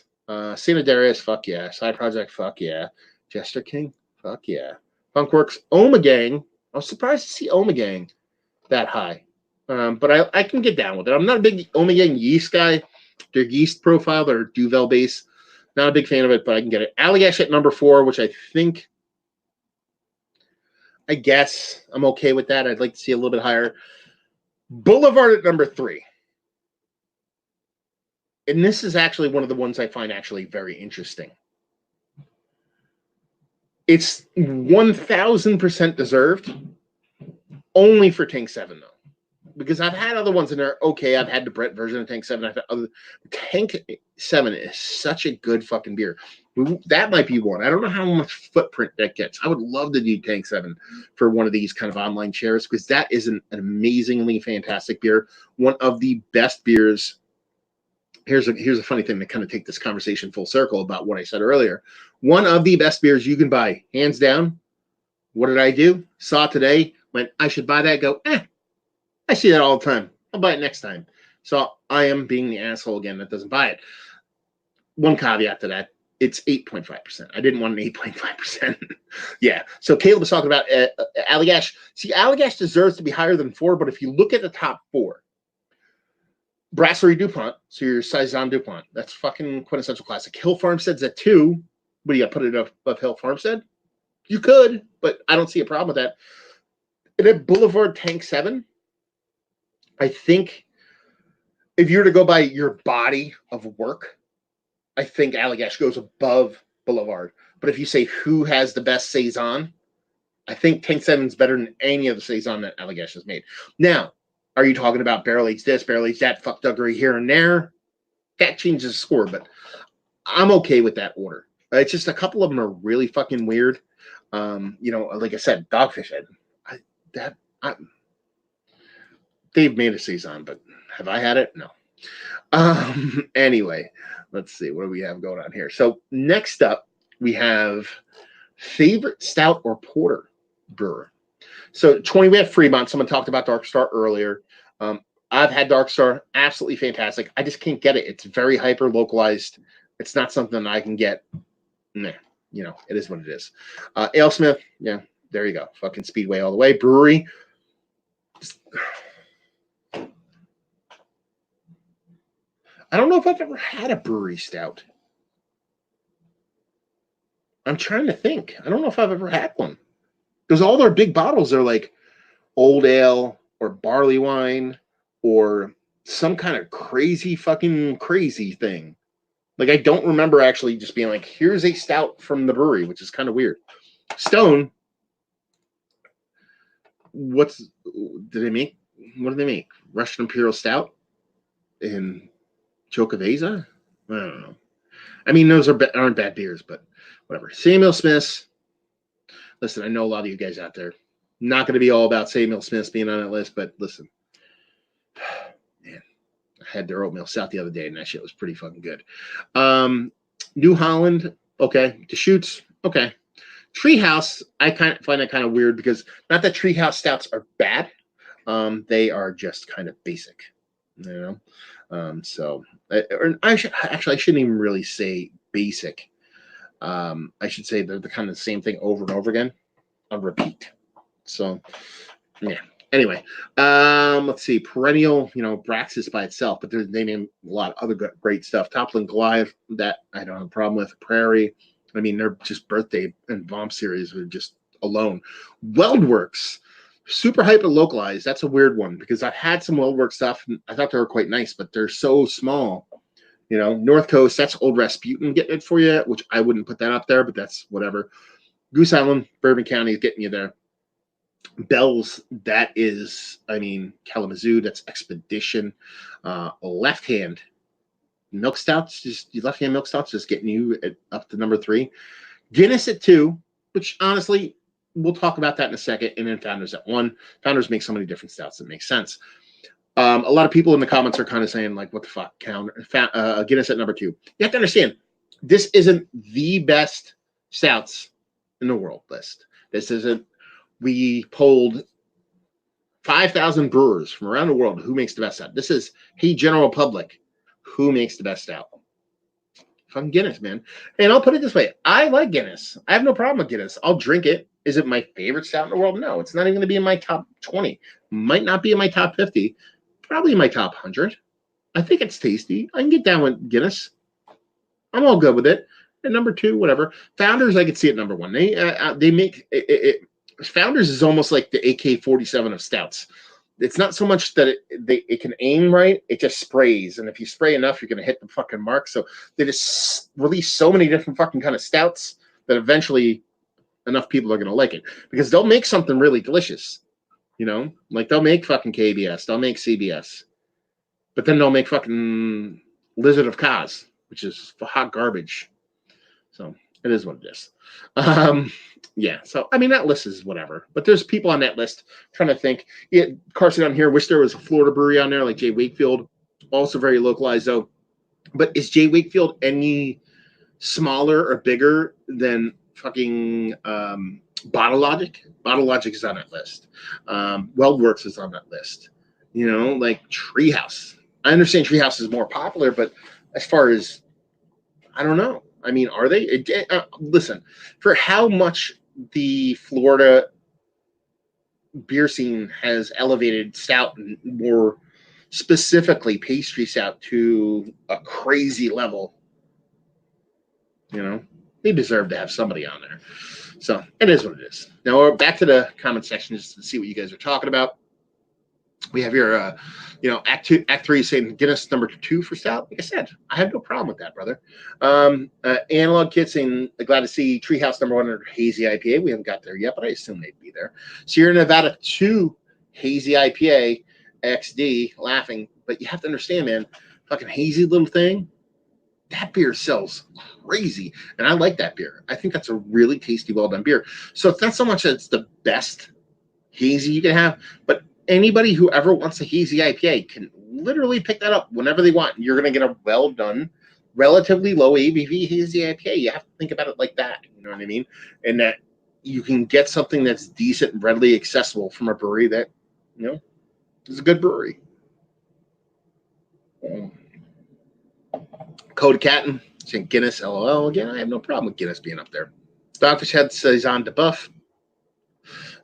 For most well-known Saison, yeah, I guess. Cigar City should be on that stout list. I can see I could get another beer here. What are we going to drink? I'll let you guys decide. What am I going to drink? I'll drink a little hazy. You guys get to pick which one. Okay, let's play that game. We have Last Way Brewing. This is from Point Pleasant, New Jersey. I have never had anything from these guys. We just got cans up by me. I could either drink this. It is a 6.7% alcohol by volume, or I could drink a Pocket Wrench. I have reviewed Industrial Arts before. I've done their wrench beer. They have Torque Wrench, which is their high ABV version of the beer, or then you have a 4.5% Pocket Wrench. So which one am I drinking? First person to answer wins. First 3 people. Let's do it 3. Come on, tell me which one.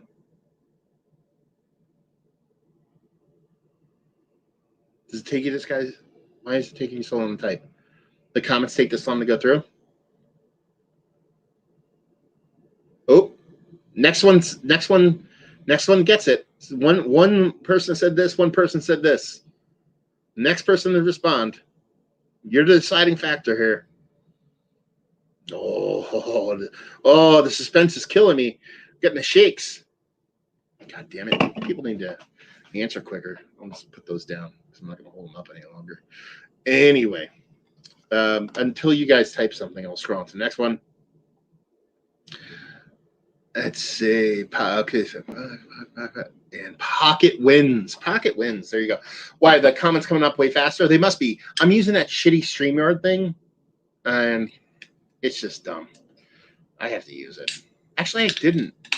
Well, no, I guess I have to. Because I could do live by myself. You just can't do group stuff. In order for me to actually have somebody jump in here, I have to do the StreamYard stuff. So, if my internet wasn't shitty, I would.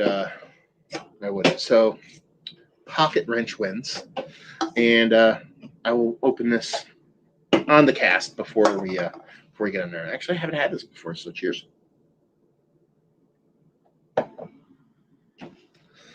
Oh man, that's so delicious.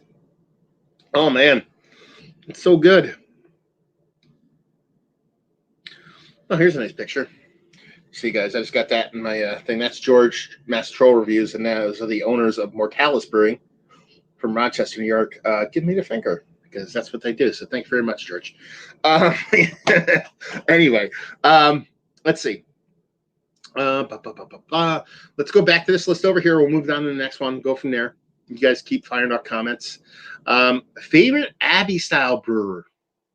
Now this is a good one.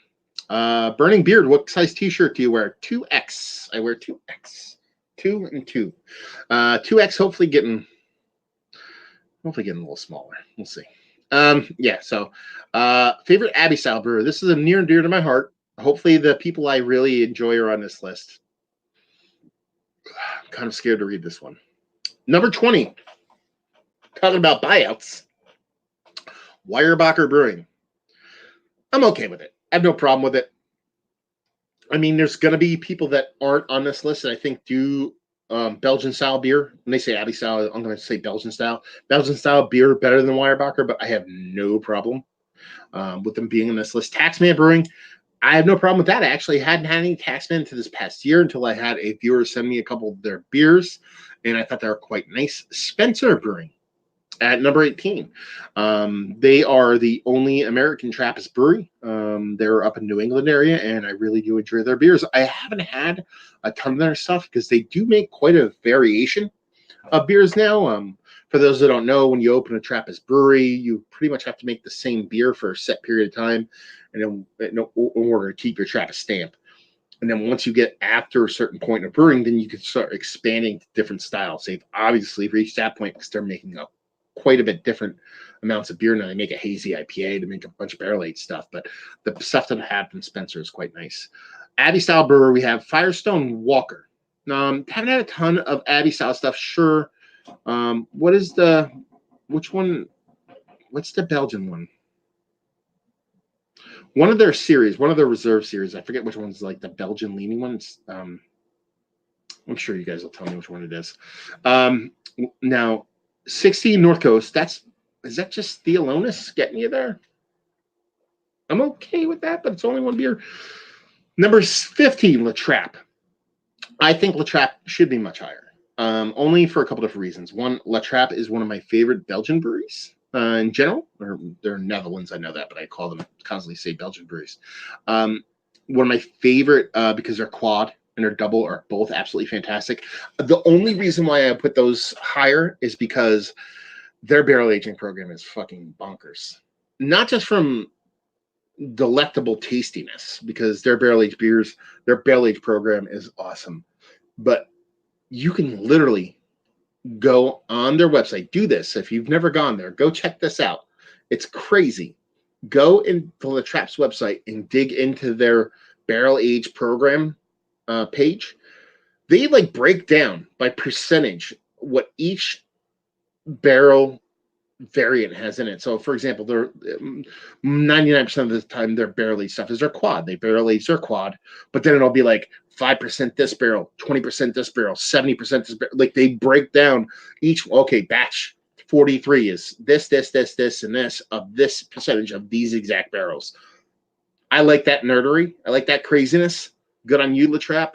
And I just one of my favorite breweries of all time. The banana esters you get from the quad is just fantastic. Avery at 14, I'm cool with that. I mean, they're not my favorite Belgian-based brewery. I think Avery's Belgian-based beers, non-barrel aged Belgian-based beers, taste like an American brewery trying to make Belgian-based beers. In that their Belgian candy sugar comes off more like a kind of hard brown sugar kind of sweetness, but it is what it is. So, yeah, what are you gonna do? Orval at 13, basically based off of Orval. I have no problem with that being on there. Boulevard at 12, definitely okay with that. Unibrew, Unibrew got me into beer. Maudit is what got me into beer, so I'm totally okay with that. Actually, you know what? I forgot. Did I switch this? I did switch this. I can actually get this feed going on over here, so maybe I can get into the comments a little bit quicker for you guys. I forgot about that. Come on, baby. Ooh. This is delicious, by the way. I implore you all to drink the shit out of this.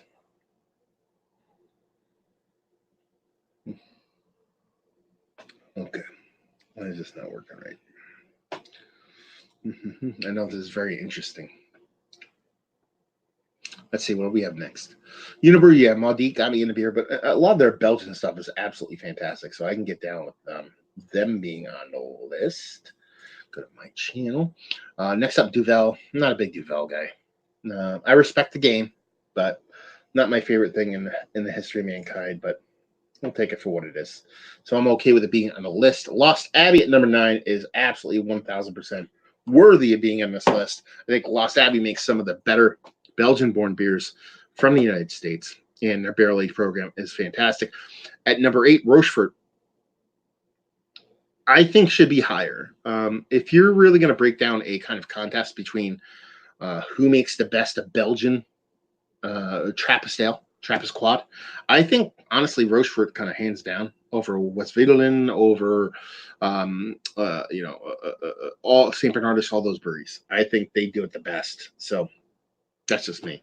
Let's see what else. Westmalle, I'm cool with that. St. Bernard's cool with that. New Belgium, get them the fuck out.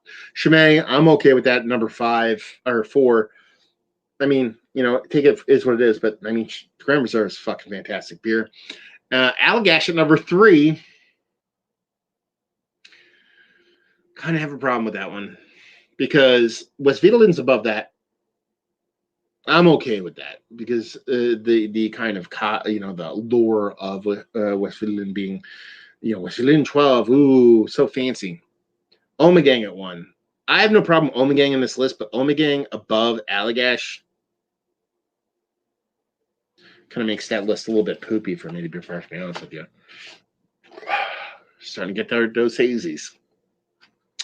Favorite pale ale brewer. So not at IPAs yet. We're at pale ales. Boulevard at 20, okay. Hop Butcher for the World at number 19. That is fucking surprising, actually. I did not expect to see them on this list. You guys know my love for Hop Butcher. Outside of them just sending me copious amounts of beer, the only reason I like them, it's a fucking lie. I just like the way they fuck with hops, and they do a lot of pale ales. They do a lot of like 5 to 6% weird.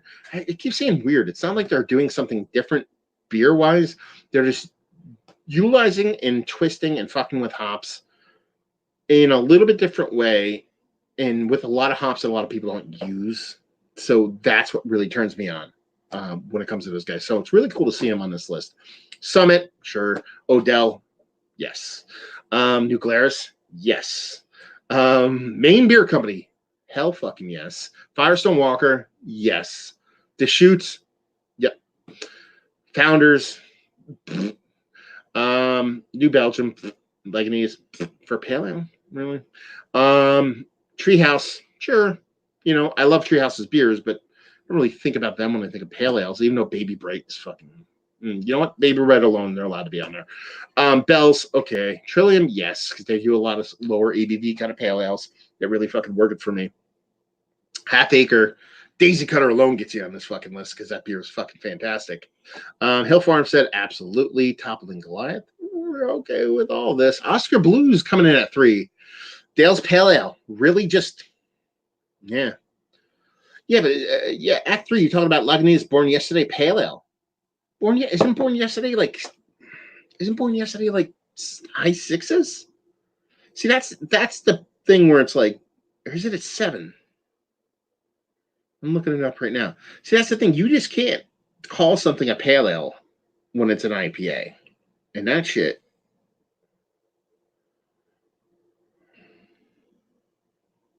Someone's probably already answered this question, haven't they?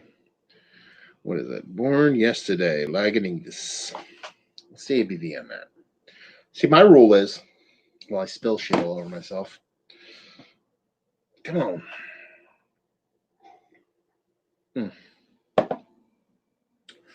Be great if my fucking internet worked. Okay, here we go.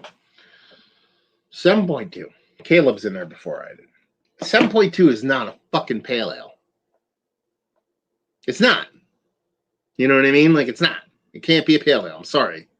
It's pale and maybe an ale, but as far as what we're supposed to process shit as a pale ale, that is not a pale ale. So, nah.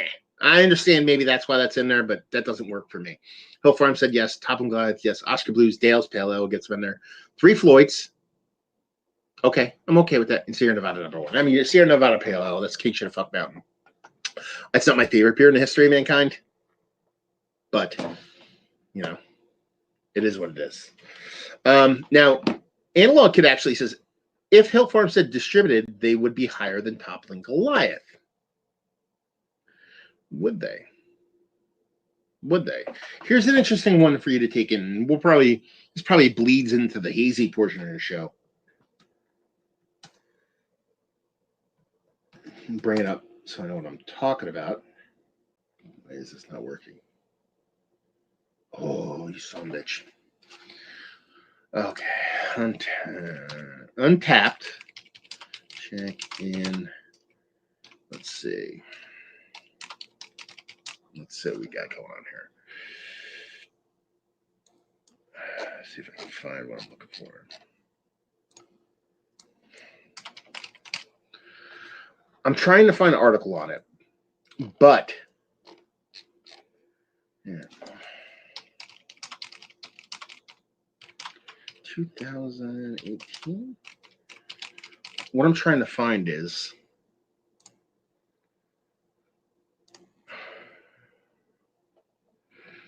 year in beer Untapped. This might be it.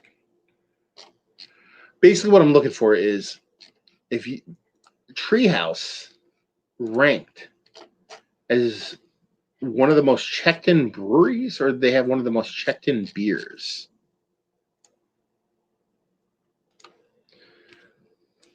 Treehouse, who does not distribute at all in any form or fashion, more people checked in Treehouse beers, or they're in the top whatever, top 20, than like Mill Light. You know what I mean? Like Yingling, more than Founders, more than Bell's, like, or in the same league as those guys. That's fucking insane. I wish I could find an article. I didn't know I was going to bring this up. I could have fucking actually, had this kind of locked and loaded for you guys, but it was like a top list. Let's see. God damn it! Let's check. It's Untapped. 2000. Is it summer or 2018? See if I can't find it, man. But basically, the whole cusp of it is that basically Treehouse, a brewery which does zero distribution. You have to go to the brewery to get it, which is exactly what Phil Farmstead does. Not only was in a list, but in a list of the most checked in beers. Like you're talking Miller Lite, Coors Light, like people check that shit in Untapped. Like you have to realize how many people do that shit. And for Treehouse to be in that list with Yingling, Bud, Miller, Coors, fucking Stone, Rogue, fucking Dogfish Head, Boston Beer Company, that's fucking insane. Now, flip the script on that. You go, okay, well, people want to check in Treehouse beers because it's cool. That's part of it. So I'm not going to dismiss that as a factor. But that is, I just fucking blew me away that actually was a fucking thing. It just blew me away. Back to the comments here. I'm talking about 7.2%. Toppling Goliath can design is probably more appealing to a larger audience than Hill Farmstead. I guess. I mean, Toppling Goliath has a lot of a lot of cachet to it too. You know what I mean? Because Toppling Goliath had a kind of the same kind of following as Hill Farmstead for a short period of time with the beers that they produced. It's just they ended up going larger production wise, and now their beers are readily available. I can pick up Pseudo Sue, a King Sue, Intergalactic Warrior, a bunch of their beers now pretty regularly around me. So, and that's great. Their beers are fantastic. But it's yeah. Plus, again, reader poll. You have to understand exposure goes a long way, but at the same time, Treehouse check-ins. That's weird. Anyway, Sierra Nevada had to replace All Day IPA for my All Day Crusher. Oh yeah, All Day. I forgot about All Day. Well, All Day IPA is IPA though. It's not pale ale. So visited Sierra Nevada a couple months ago. It's like walking into a fantasy land. Sierra Nevada. Which one? Did you the OG one or the East Coast one? I'm curious. Let me know which one. Are people really going out of their way to check in Yingling? I wouldn't, but I would. Treehouse people check in crazy shit, man. People crazy shit all the time. People will check in anything. They don't give a fuck. Hill Farmstead does distribute somewhat tiny amount. It's mostly kegs, correct? I've had a bunch of Hill.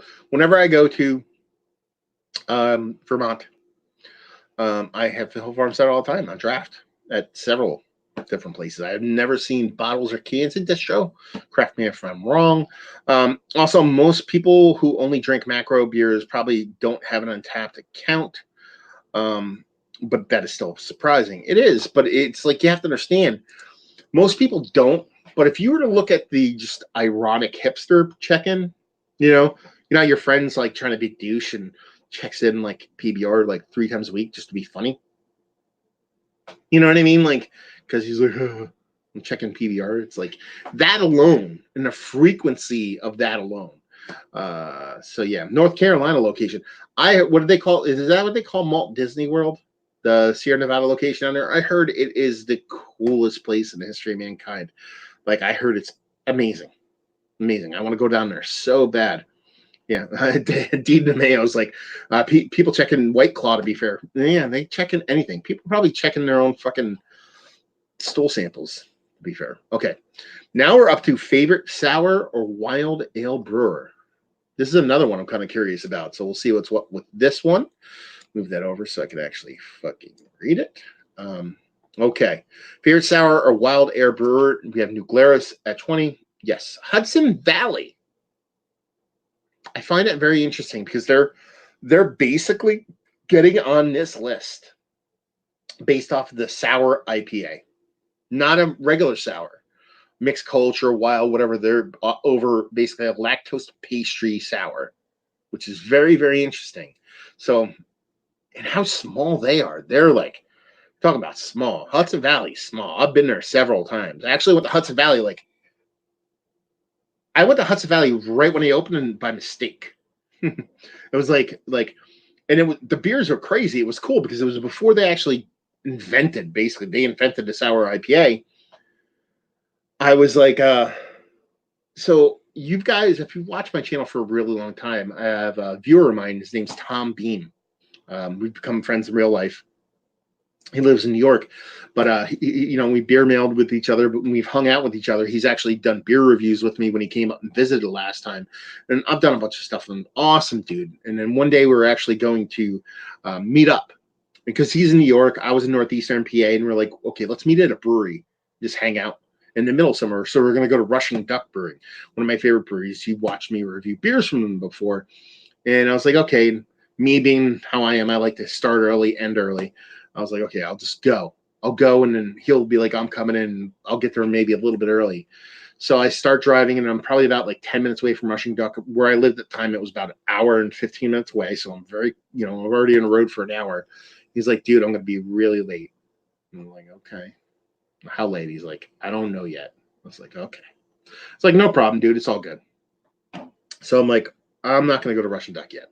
Let me find somewhere else where I usually don't go because it's too far and I have time to kill.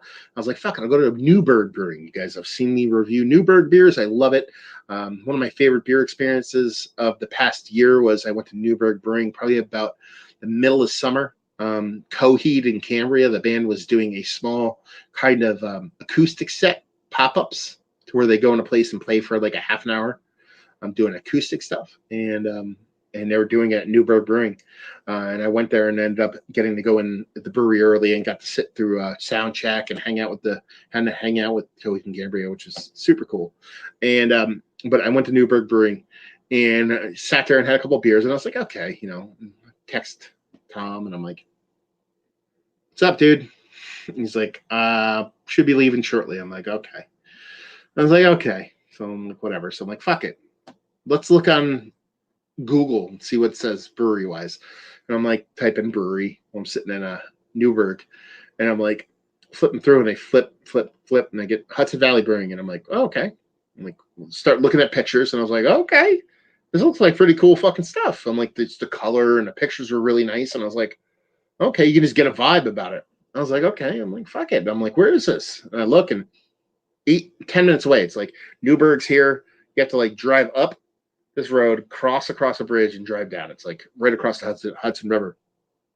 And I was like, fuck it, I'll go. I'm like, new brewery. Awesome. I go in, and there's this, small brewery, relatively small, size of, date myself here, about the size of a Blockbuster, but bigger ceilings. And they have a bunch of barrels, and I'm like, okay, sour beers. I'm like, awesome, boom. So a lot of golden sours, like I think like rare barrel style stuff. And I was like, oh my god, this is delicious. I'm like, drink. I'm like, oh man. I'm like, what the fuck is up? I'm like, how the fuck don't I know about these guys? I mean, they're not close, but they're less than 2 hours away from where I live. I'm like, God. I turned to the bartender, who was one of the owners. I was like, how long have you guys been here? And he's like, 5 days. So they were open for 5 days. And I was like, oh, I was like, okay. So they were only open for 5 days the first time I went. So that's how small Hudson Valley is. That's why it's weird they're on the list. Lindemann's 18. You understand that, Lindemann's, it's just everywhere. Upland, understand that. The Guard, understand that. Dogfish Head, sour and wild ales, you're pretty much looking at what is their sour that Sequench. That gets them in the list. Casey Brewing, obviously. Three Fontaine, Dre Fontaine. Allagash at 12. Again, Allagash should probably be a little bit higher, but there's a lot more kind of what's the word I'm looking for? Competition in this list. Then you go New Belgium again, lawfully, Rare Barrel, deserved. The Brewery Terrell, deserved. Cascade, deserved. Wick, we deserved, even if they are AB InBev. Russian River, absolutely deserves. Side Project, absolutely deserved. Jolly Pumpkin, absolutely deserved. Cantillon, absolutely deserved. Crooked Stave, absolutely deserved. Jester King, number 1, absolutely deserved. So you're talking about, so you have Wicked Weed at 7. And then you go 6, 5, 4, 3, 2, 1. You go Russian River, Side Project, Jelly Pumpkin, Cantillon, Crooked Stave, Jester King. That is about as best as a top 6 list as you can get.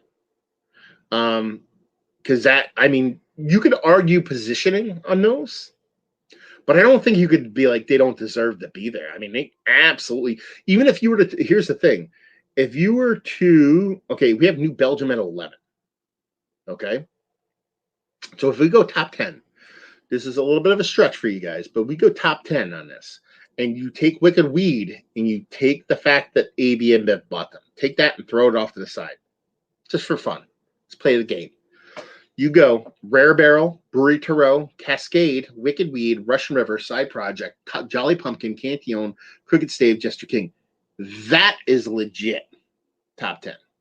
You know what I mean? Even with the Wicked Weed caveat of pushing it on the side because of AB and Bev. That is a really, really good top 10. This is probably the best, most accurate list on here that I've read. So the favorite sour or wild ale probably makes the most sense to me.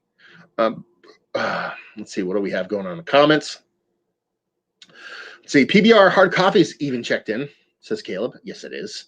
DiMeo, people check in white collar, to be fair. We talked about that. North Carolina location, yes. Carson says, true, I get Hill Farmstead at bars all the time in New York. Don't think I've ever seen cans or bottles either. Yeah, actually, you know what? We do get Hill Farmstead in PA sometimes too. So, you know, it does find its way in distro. And one of my favorite stops when I go up to New York State is a place called Eddie's Roadhouse in Warwick, New York, very close to where Coheed and Cambria grew up. For you Coheed fans, Carson. And they always have, I think they have a dedicated Hill Farmstead line.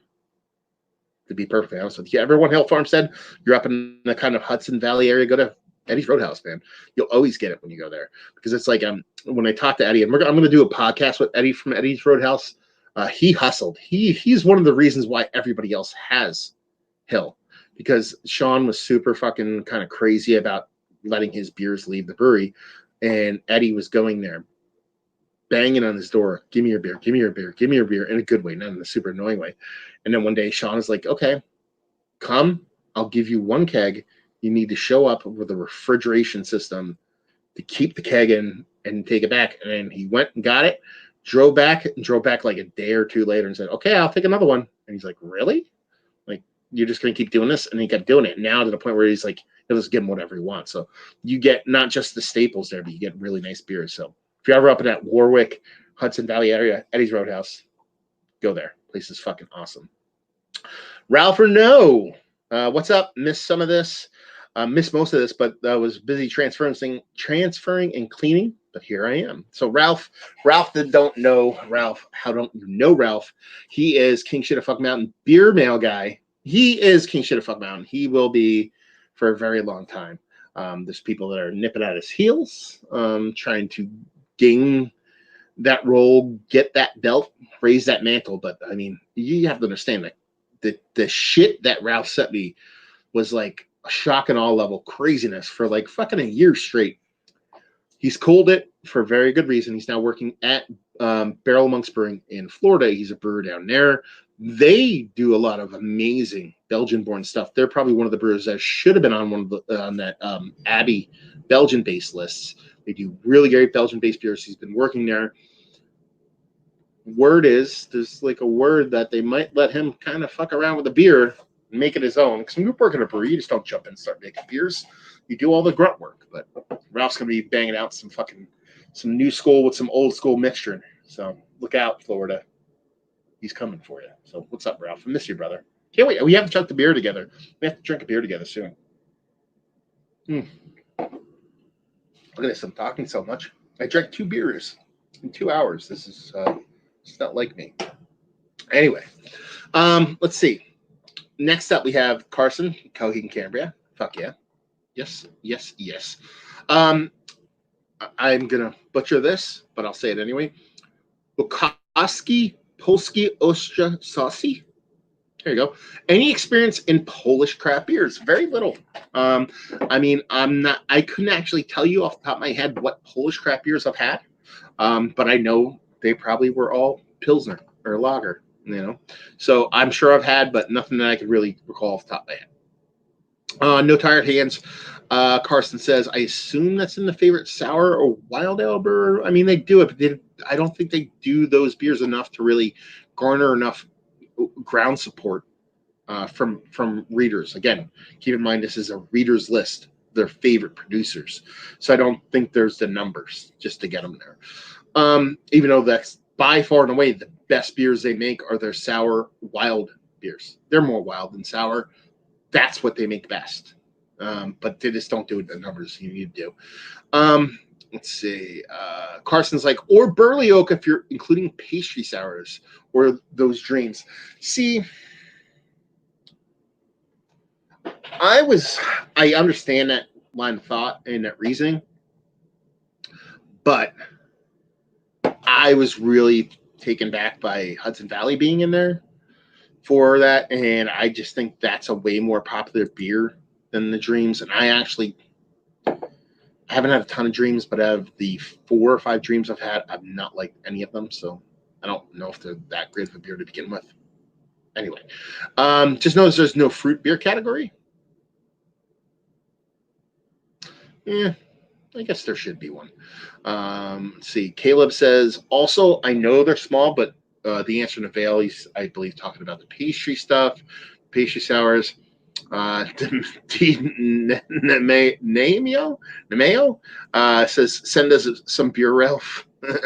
Carson, come to Florida and visit us. I will come to Florida. I will be down in Florida and chug some beers with you guys. That is guaranteed. That will happen one day, just not today.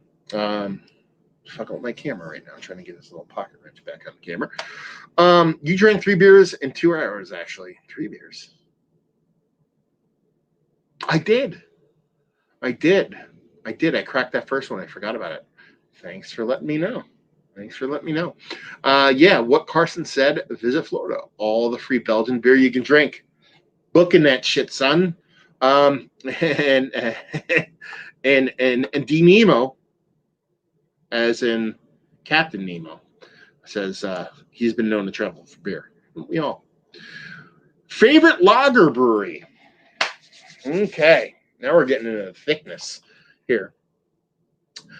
Starting it off at number 20, Notch Brewing, a brewery I am salivating at fucking visiting. I want to visit Notch so bad.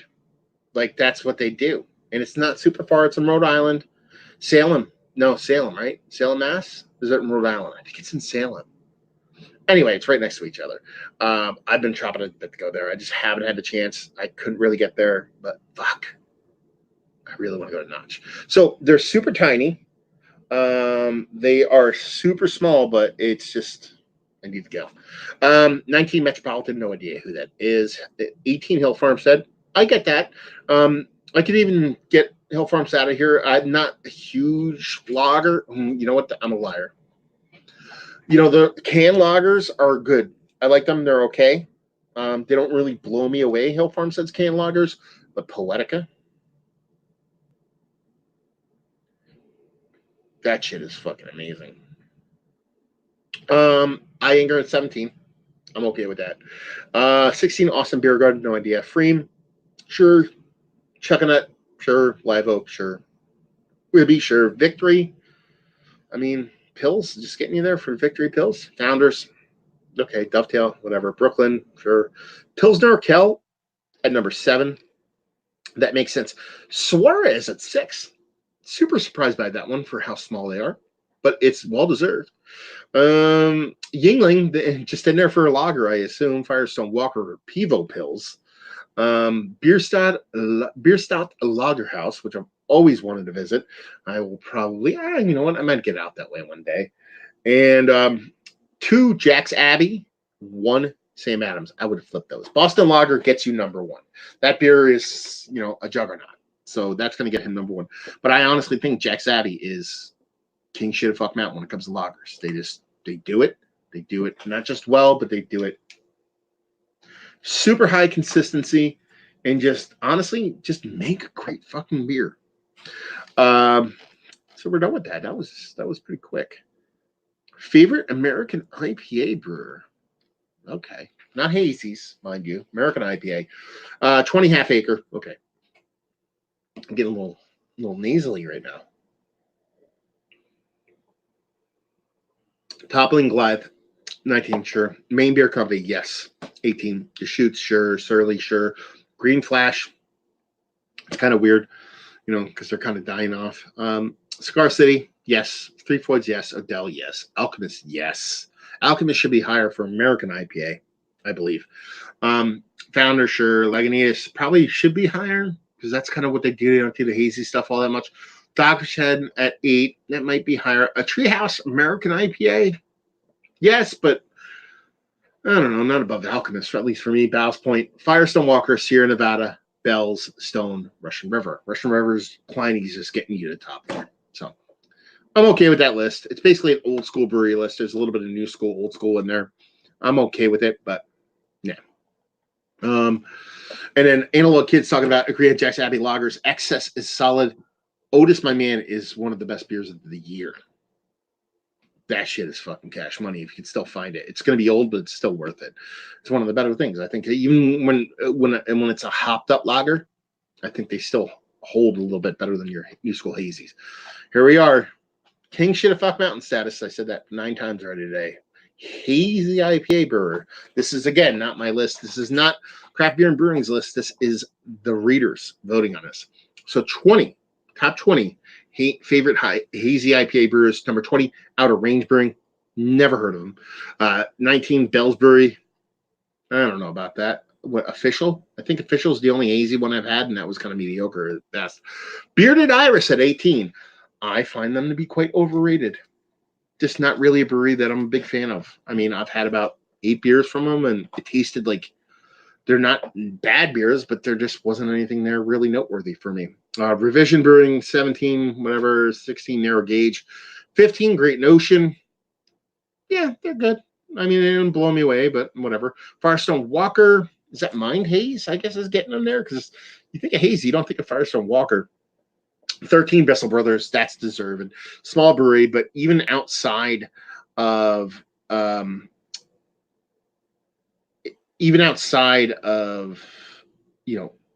Swish Substances is fucking cash. They make really good beers. Let's see here. Where did they go? Bizzle, Monkish. I'm not a big Monkish fan, but they deserve to be in the list. Modem Tones, they deserve to be in the list, especially when their stuff is fresh. Problem is we don't get them all that fresh out here. Hop Butcher at number 8. 2 lists, son. Hop Butcher should probably be higher because just how they fuck with hops, I'm a fan. Old Nation, I mean, if you were to make this a shelfie list, Old Nation might be up there towards number 1. But they make really good stuff. Other Half is a weird beer or weird brewery for me, in that I like them. I like their hazies. And then for about a year or so, I didn't really like them, or they fell off really quick, or something about even when I talk quick, like after about 3 weeks, it started to get a little weird for me. And now, over the past 2 years, their shit's really good. It's really good. So I'm Other Half fan. Well Works at 5. Oh man, I like Well Works, but nothing crazy. Alchemist at 4. Well deserved. And then you end with Trillium. Is that a word? Is that Trillium Treehouse together? Trillium, Sierra Nevada, then Treehouse. That's your 3, 2, 1. Trillium, obviously, shit don't need to be said here. We know where they stand. They are fucking fantastic. Sierra Nevada's getting here strictly on hazy little thing. That is deserved, I think, because the volume they push on that alone deserves for them to be in there. And then last but not least, you have Treehouse, which is just, you don't really have to say much. Their beers are fantastic. Better than Munson, Charlton versus whatever. I don't give a fuck. I think they're delicious. Baby Bright all day, even though that's not an IPA. So that's that list. Yeah. Back to comments. We have pretty sure what do you think about Fox Farm from Rob? Fox Farm should be on this. Let me rephrase that. Let me rewind. Fox Farm will be on this list. Fox Farm is probably the best hazy IPA maker in New England right now. I mean, that's it. I mean, if I was going to break it down by region, New England, for hazy IPAs, it'd be Fox Farm. Southeast Florida. Who makes the best haze in Florida? Is it Southern Falls?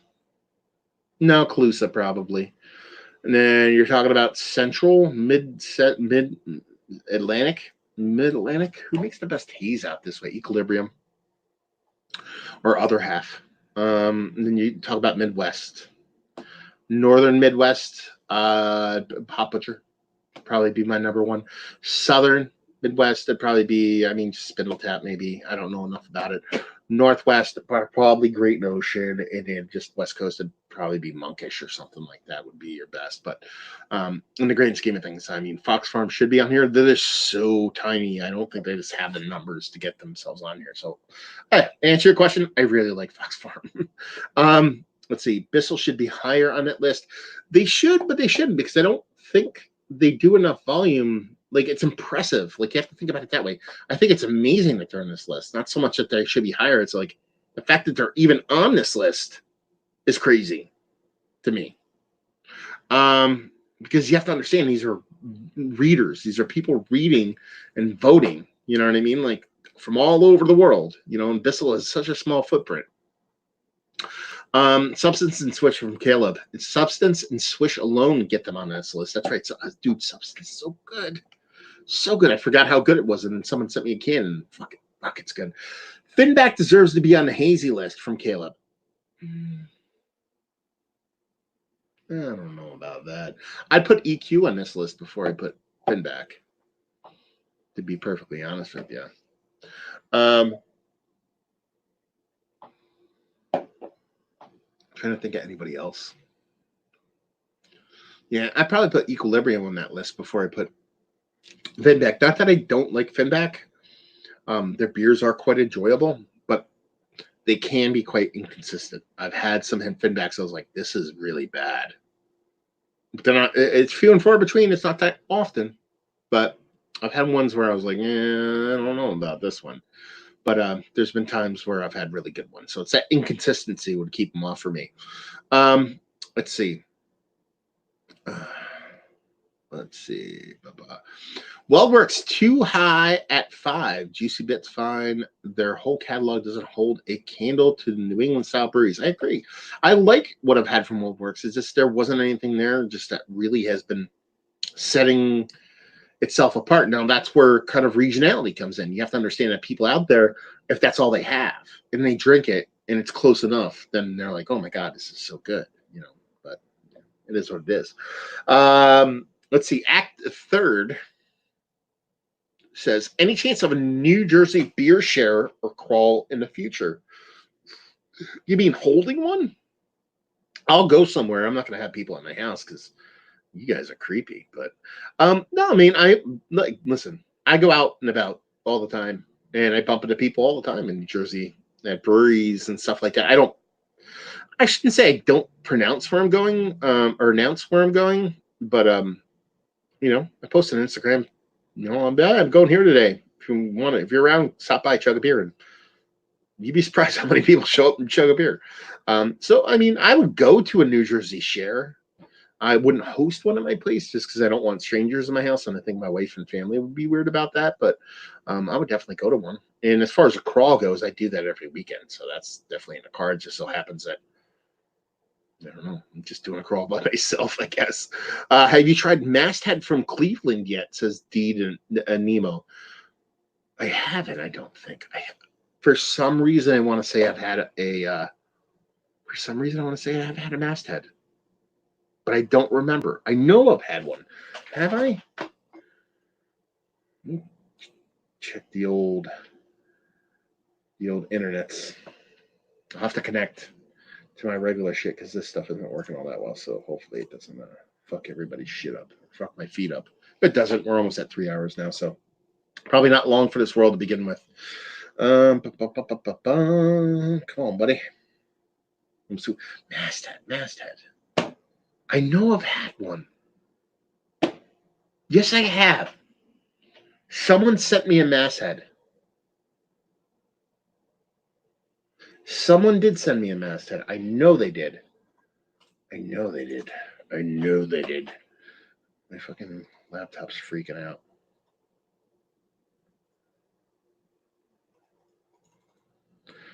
Google Chrome, am I right? But yeah, I'll well, that's rebooting. I'll go do whatever.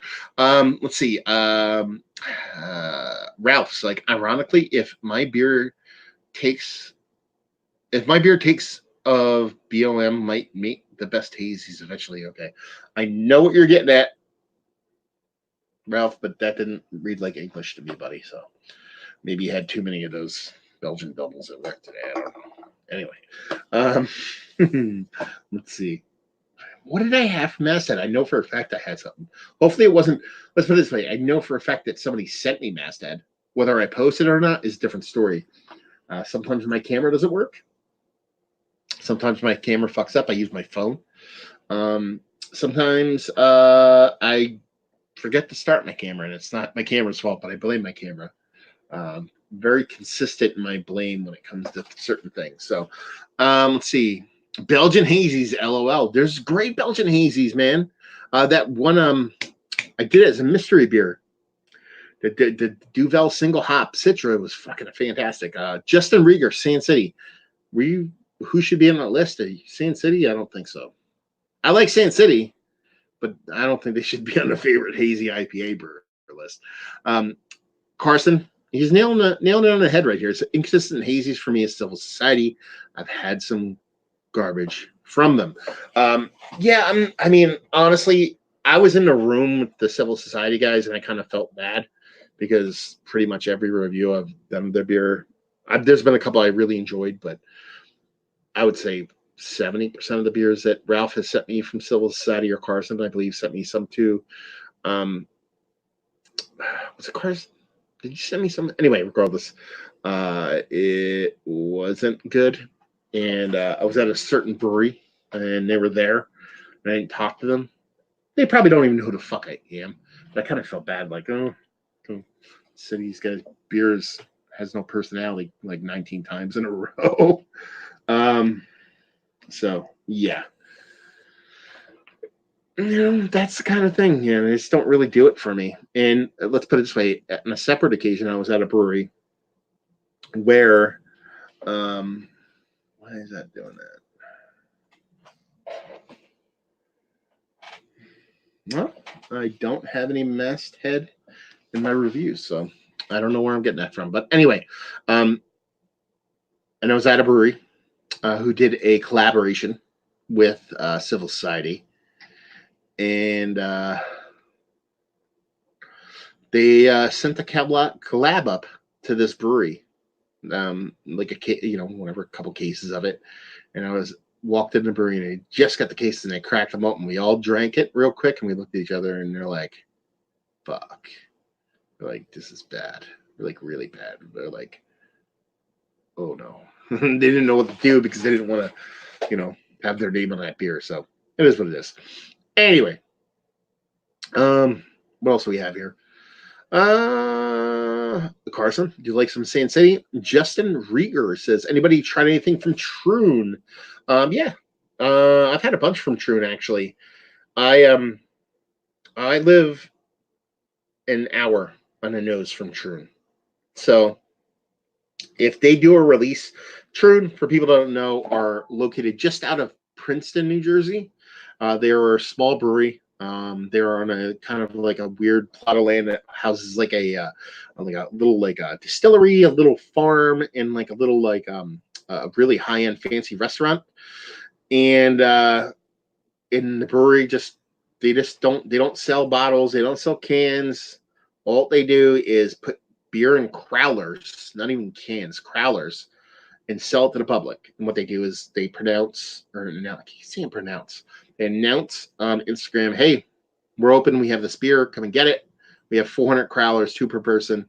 And then usually about an hour later, they're gone. So if I'm home and they pop up on my alerts that they're releasing something, if I get in my car and go and I can get it.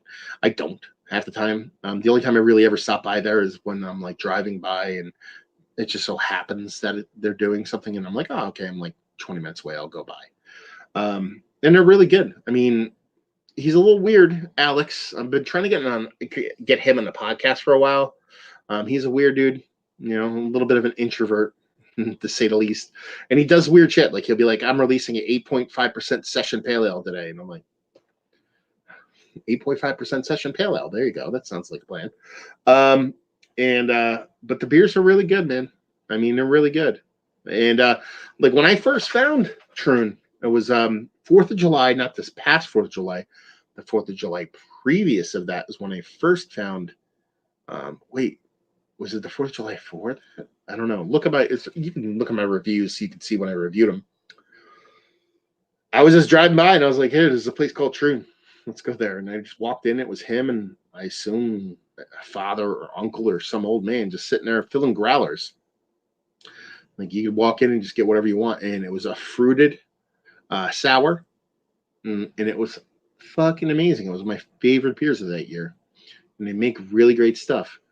You know, from hazies to pastry stouts to, you know, fruited sours, the whole nine. They run the gamut, but they're, you know, the types of beer they make, how the beers are made, all that fun stuff. You know, it's very new school leaning, but it's really great stuff.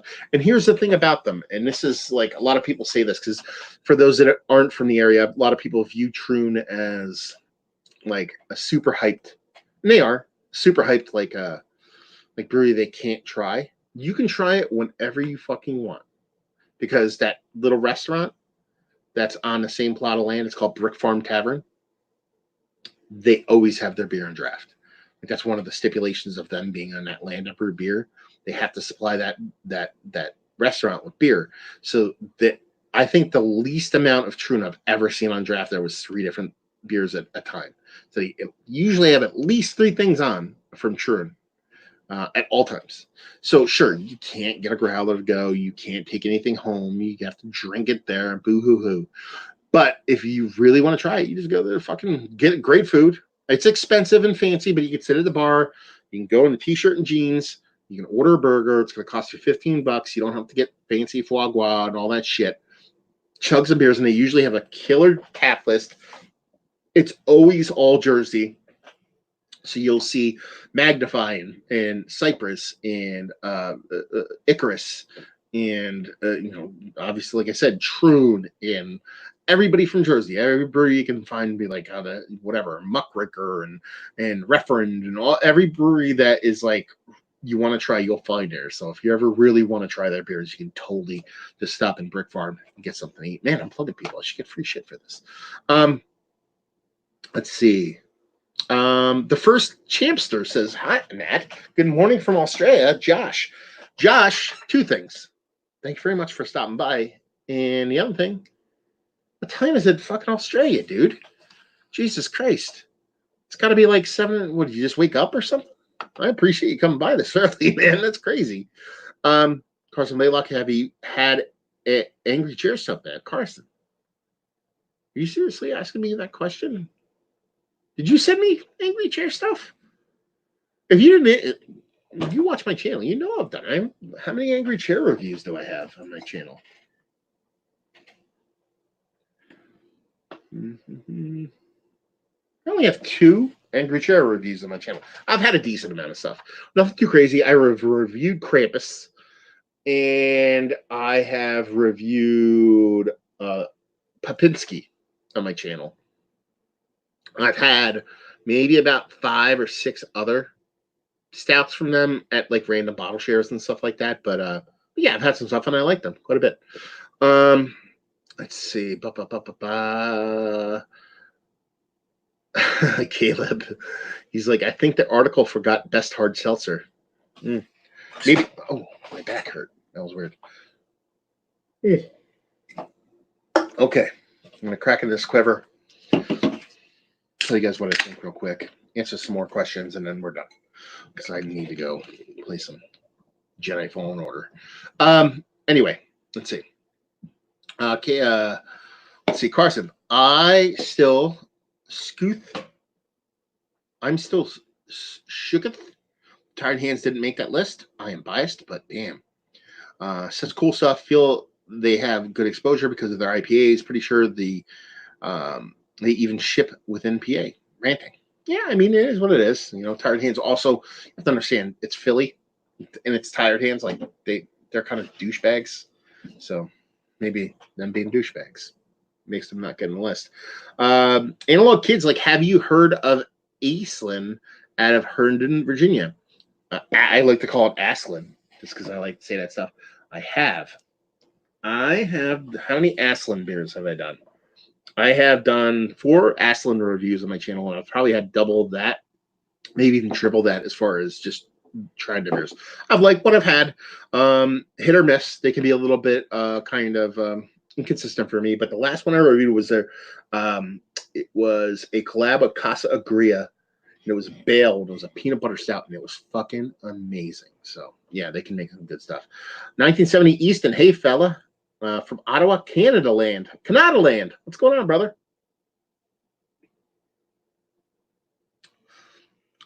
Justin Rieger. People. Ooh, this is. I like this. I don't know if a lot of people will, though. Probably a little too warm. Oh, that's funny. So, the first thing that popped into my brain when I drank this, and again, this is probably a little bit too warm. It's probably like low to mid 50s because I didn't have my cooler down here. It's kind of sitting out. It's not warm. It's not super cold. The first thing that popped in my brain when I opened this beer is Ranky bitterness. I was like, yeah, buddy. I'm like, okay, I like that. I like that. This had some nice Ranky bitterness. What does it say on there? It says single hop tropical low bitterness. It's not low bitterness. What the fuck are you talking about, low bitterness? Low bitterness, my ass. Anyway, let's see. Yeah, hiring homeless people for Anchorage Airlines. They do that everywhere, man. Or it could just be the people buying beer. Look at me. I look homeless. Let's see. Oh, meant to be a question. Okay, fair enough. Are people still doing that? Who knows? You better be playing Jedi Fallen Order on Grandmaster difficulty. Listen, I'm going to be playing it on the easiest level possible. I actually haven't played it yet. I just downloaded it. I haven't installed it yet. And I haven't played it yet. But I'm going to play it on easy. You want to know why? I don't care. I don't want to have a store. I don't want to have I don't want to grind. I don't want to get frustrated. I don't want to break shit. I just want to have a good time. I want to be told a story. So I'm going to play it on an easy setting, and you can suck it. I can also say, are you playing it on PC? Because if you're not, then you suck. Anyway, let's see. Carson's like, he's talking to Justin, and then Cycle is so overrated, in my opinion. Cycle is much like Treehouse Stouts. I think they just all taste kind of the same, just slightly different. It's like the same car over and over again, but one has a sunroof and the other one doesn't. And the same car with leather, and the other one doesn't have leather. It's not that much as far as difference. Now, see, Burning Beard actually says Happy Holidays by Block 15 LOL. He mentioned Block 15. If you're talking about a brewery that should have been on the list for best Belgian-based or Abbey brewers on this list, I think Block 15 deserves to be on there. Some of the best Belgian-style beers I've had from an American brewery has come from Block 15. Can you, 1970 Easton said, can you recommend a beer for last thing on Christmas Eve and first thing on Christmas Day? Wait, for the last thing on Christmas Eve and the first thing on Christmas Day, it would be the same beer, right? Drink it at midnight, 11. Take a first sip at 11:59 and take your last sip if you chug it at 12 o'clock. Oh man, Christmas beers. I'm trying to think of what makes me think of Christmas when I think of beer. I know what makes me think of Christmas when I think of beer. Jesus Christ. See, okay, 2 answers on this. first. A lot of holiday beers for me are based around family, in that I drink them with family. I actually answered this question for not the same question, but about what are you drinking for Thanksgiving? What do you pair? What do you like to pair your beers with during the holidays?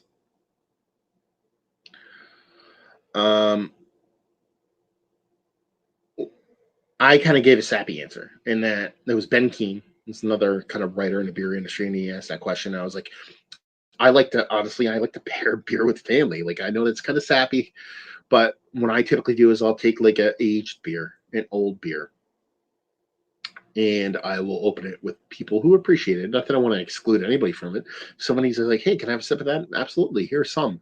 But I'll cherry pick a couple of people that can appreciate those kind of beers and just sit around a fire or just sit around whatever and just drink a nice old aged beer that has meaning, time to it. That's kind of what I pair with holidays. Now, as far as Christmas Eve, I would probably do that on Christmas Eve, because for me, Christmas Eve is the big day for me. Sitting around, cooking food, hanging with family, enjoying ourselves, laughing. That, for me, at the end of the night, warrants an old aged barley wine, English barley wine, preferably a decent amount of time on it. Christmas morning, I don't know, scotch. Yeah, like a 60-year-old scotch baby. Don't even drink beer. Just get right to it. Just,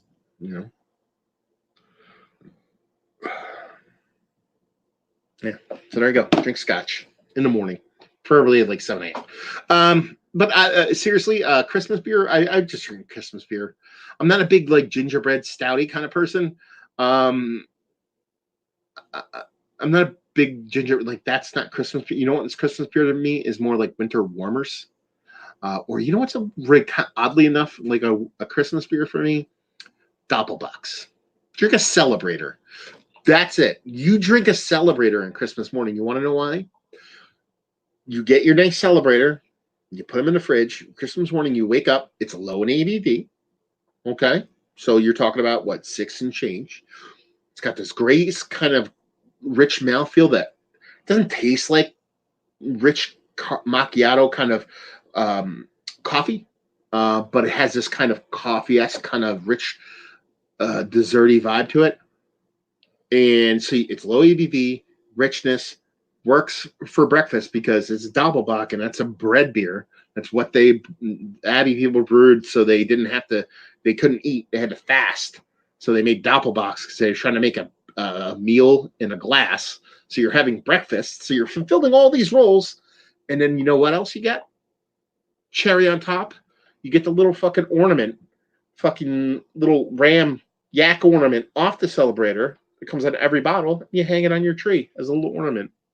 So not only do you get a fantastic breakfast beer that is low in ABV and delicious, but you also get an ornament out of the deal. There you go. That's the perfect Christmas morning beer. That was good, actually. I really enjoyed figuring that one out. Caleb M says, this is going to be, oh man, I can't believe I'm going to talk this long. Fuck. So Caleb MS, have you played Death Stranding at all? No, I have not. I have not played it. I don't know if I'm going to play it. So, for those playing at home, or keeping score at home, I should say, I am the biggest Metal Gear fan in the history of the world. No one's a bigger Metal Gear fan than me. I have where's my Metal Gear guy? I got Metal Gear shit hidden throughout all this stuff. Where'd it go? Did it fall? Yeah, that's Metal Gear. I have a Metal Gear tattoo. I have a little exclamation point. I love Metal Gear, so I love Hideo Kojima. He made Metal Gear. It's it's like one of the first games I fell in love with when I was a kid on NES, the original Metal Gear, not Metal Gear Solid. And I followed through even more with Metal Gear Solid. So I love Metal Gear, and association. I love Hideo Kojima. But you know what I can't stand? And this kind of ties back with the Fallen Order thing. I don't like RPGs. I don't like them. I don't play games online. I don't like online gaming at all, minus a little bit of stuff here and there, maybe FIFA or like I was playing Uncharted online, just random shit when I was bored. But more often than not, I just like a story. That's why I like Metal Gear. It was a story. You're playing a movie. You're being told a story. I like cutscenes. Not only I like cutscenes, I like meaningful stories. I like interesting stuff. And here's the other one. I like a video game to wrap up. Wrap it up, B. Wrap it up anywhere between 20 to 30, 35 hours. After that, if this game's going to take me 50 hours to complete, I'm done. Get rid of it. Fuck it. I don't care. And that's kind of where it's going. Because even the last Metal Gears, the Phantom Pain, that kind of stuff, it was a little bit too RPG. Well, not a little bit, way too much RPG for me. But I still played them because I had to, because I had Metal Gear in my blood. I love it too much. And so I'm really intrigued by it. My brother-in-law has it. I've watched him play it for a bit, and it does intrigue me. But I don't know, man. Let's put it this way. I'll probably play it, but I'll probably play it on PC, and I'll probably use like a cheat or something like that so I can just rip through it to find out what the story is and not actually play it like a normal human being. That's my kind of take on it. So, yeah. It looks cool, but I don't know. I just want to be told an interesting story. I don't want to have to fucking do dumb shit. Anyway, Burning Beer's telling me that, he's talking about Happy Holidays from Block 15. It's Spruce Step IPA. After I talked about them being a great Belgian brewery. And Nemo says, hell yeah, I love bringing up aged beers and drinking them with friends and family. One of the best things you can do. Scotch. Carson said Scotch. Hey-yo. For those that don't know, Carson is Scotch for Everyone on Instagram. Go check him out. He sends me a bunch of beer mails that are absolutely fantastic, but he also is super deep into Scotch. And yeah. He's into Scotch way more than I am. But I've had some pretty good fucking Scotch. I've had some pretty good Scotch. My two favorite Scotches. Let's see what Carson says. Did I show you these? I think I might have talked about these before with Carson. But these are my two favorite Scotches I've ever had. The first one is a 1963 Strathisla. Single. I'm a Speyside single malt Scotch guy. This is my favorite one. One of my good friends. And when I laughed, actually, I laughed when Easton asked 1970. Easton asked me about Christmas beers. I laughed. I said, "Oh, I know a good beer." I didn't go into that story. My buddy Wade came over with a 10-year vertical of Santa Claus once. It was like 2001 and 2011.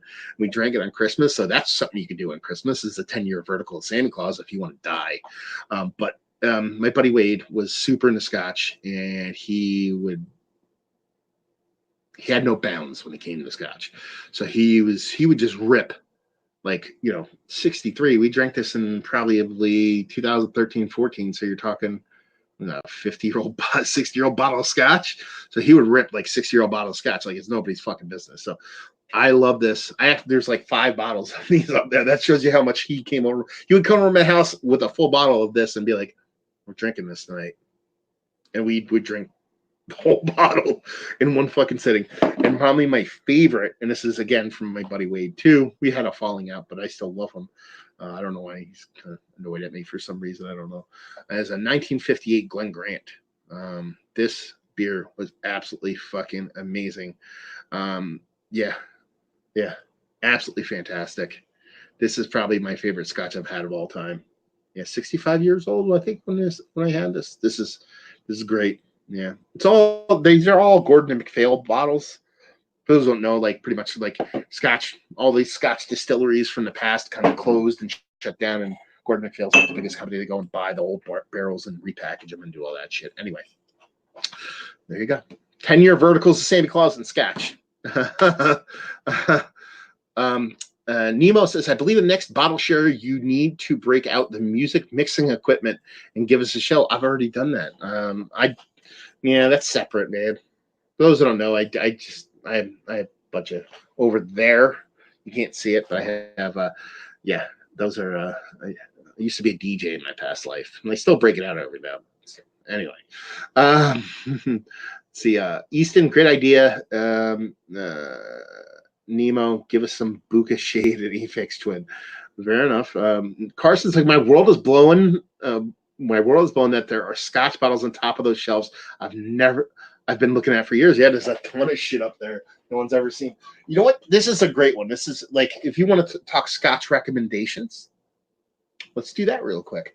If I have a recommendation, someone wants a reasonably priced Scotch that I think is delicious. One of my favorite reasonably priced Scotches is Glenrothes. Glenrothes. This is their 1991. How many years old is this though? I don't know if they call it out on the bottle. Yeah. Okay, so it was bottled in 2006, but it was from 1991. So what is that? 25-year-old Scotch. But their Scotches are usually decently priced and pretty tasty stuff. Some of my favorite stuff. But I'm a Speyside guy. So I know a lot of people out there are different Highland, Islay Scotch, all that shit, but those are the ones I like. Let's see, Blown Away. Carson, yeah, man, those are far before my time. Those look insane. Great independent bottler. They used to just do those vintages, but this year they started releasing normal age statements, complete overhaul of their line. Yeah, I haven't bought anything in a while. Scotch wise, I'll have to rectify that. So I always like to have a nice bottle laying around with my brother-in-law. The only time I really drink Scotch is like really, it's the same setting. I was talking about having beers with family and friends. It's a very communal thing for me. I never really drink it by myself.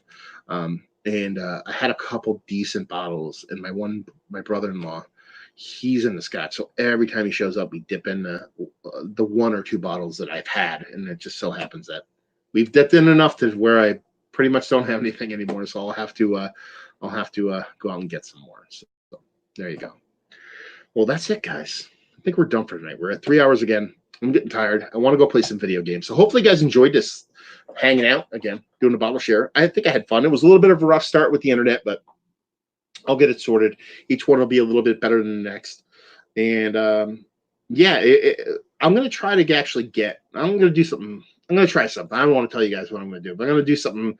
One of our next guests, Rob from Hopscene, tried to join us. He had problems with his train. He actually wrote me, got home a bit ago, but we're kind of wrapping up the podcast now. So it is what it is, but it's no problem because I have no problem talking by myself. But I have an interesting kind of twist on what we're going to do moving forward. If I can make it happen, it'll be really fun. So I really enjoy doing these. These are absolutely fantastic. I'm having a blast doing them. But I need you guys to tell me what beers you want to do. Because what I'm trying to do here is get beers that you guys can get. So this one was pretty much based off of what Rob had available to him. But what I'm looking for is beers that are available for you guys. So in this comment section, not here, not in the chat, wait till this video's over, come back, and in the comment section, write what beers you think are widely available that you would like to do. I'd like to gather some information, see what people would be into, see what I can figure out what most people can get, and then I'll start another poll. We'll give it a week or so. Try to do another one of these, maybe leading into Christmas, right around Christmas time, and go from there. So tell me what you guys want to try. Tell me what you guys want to do in session 3 of our online shares here, and we'll have a good time doing all that stuff. So yeah, still some kinks to work out. We'll have fun. Yeah, I'm trying to think of anything else. What else? Random bullshit. Go check out the podcast. Like I said, Beer Massive just dropped a new one. Oh, there you go. You guys will enjoy this. Best beers of 2019 coming soon. I'm going to try to actually get them in right around Christmas time. I'm not going to wait to the new year, so it's going to be a little bit early. So less than a month, you'll see best of 2019. I don't know what I'm going to do this year. I'm going to try to scale it down a little bit. I get a little bit too aggressive in how many I do, and it takes me so long to film and edit those videos. I'm going to try to streamline it a little bit, but we're going to be doing those. And that's pretty much it. So yeah. Podcast, best of. Send me all the beer in the history of fucking mankind. Tell me what beers you guys want to do in the shares.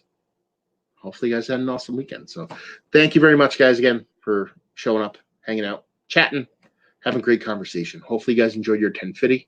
Hopefully you're enjoying a delicious beer right now. That's bitter, but says it's not better. We'll see you next time. Cheers.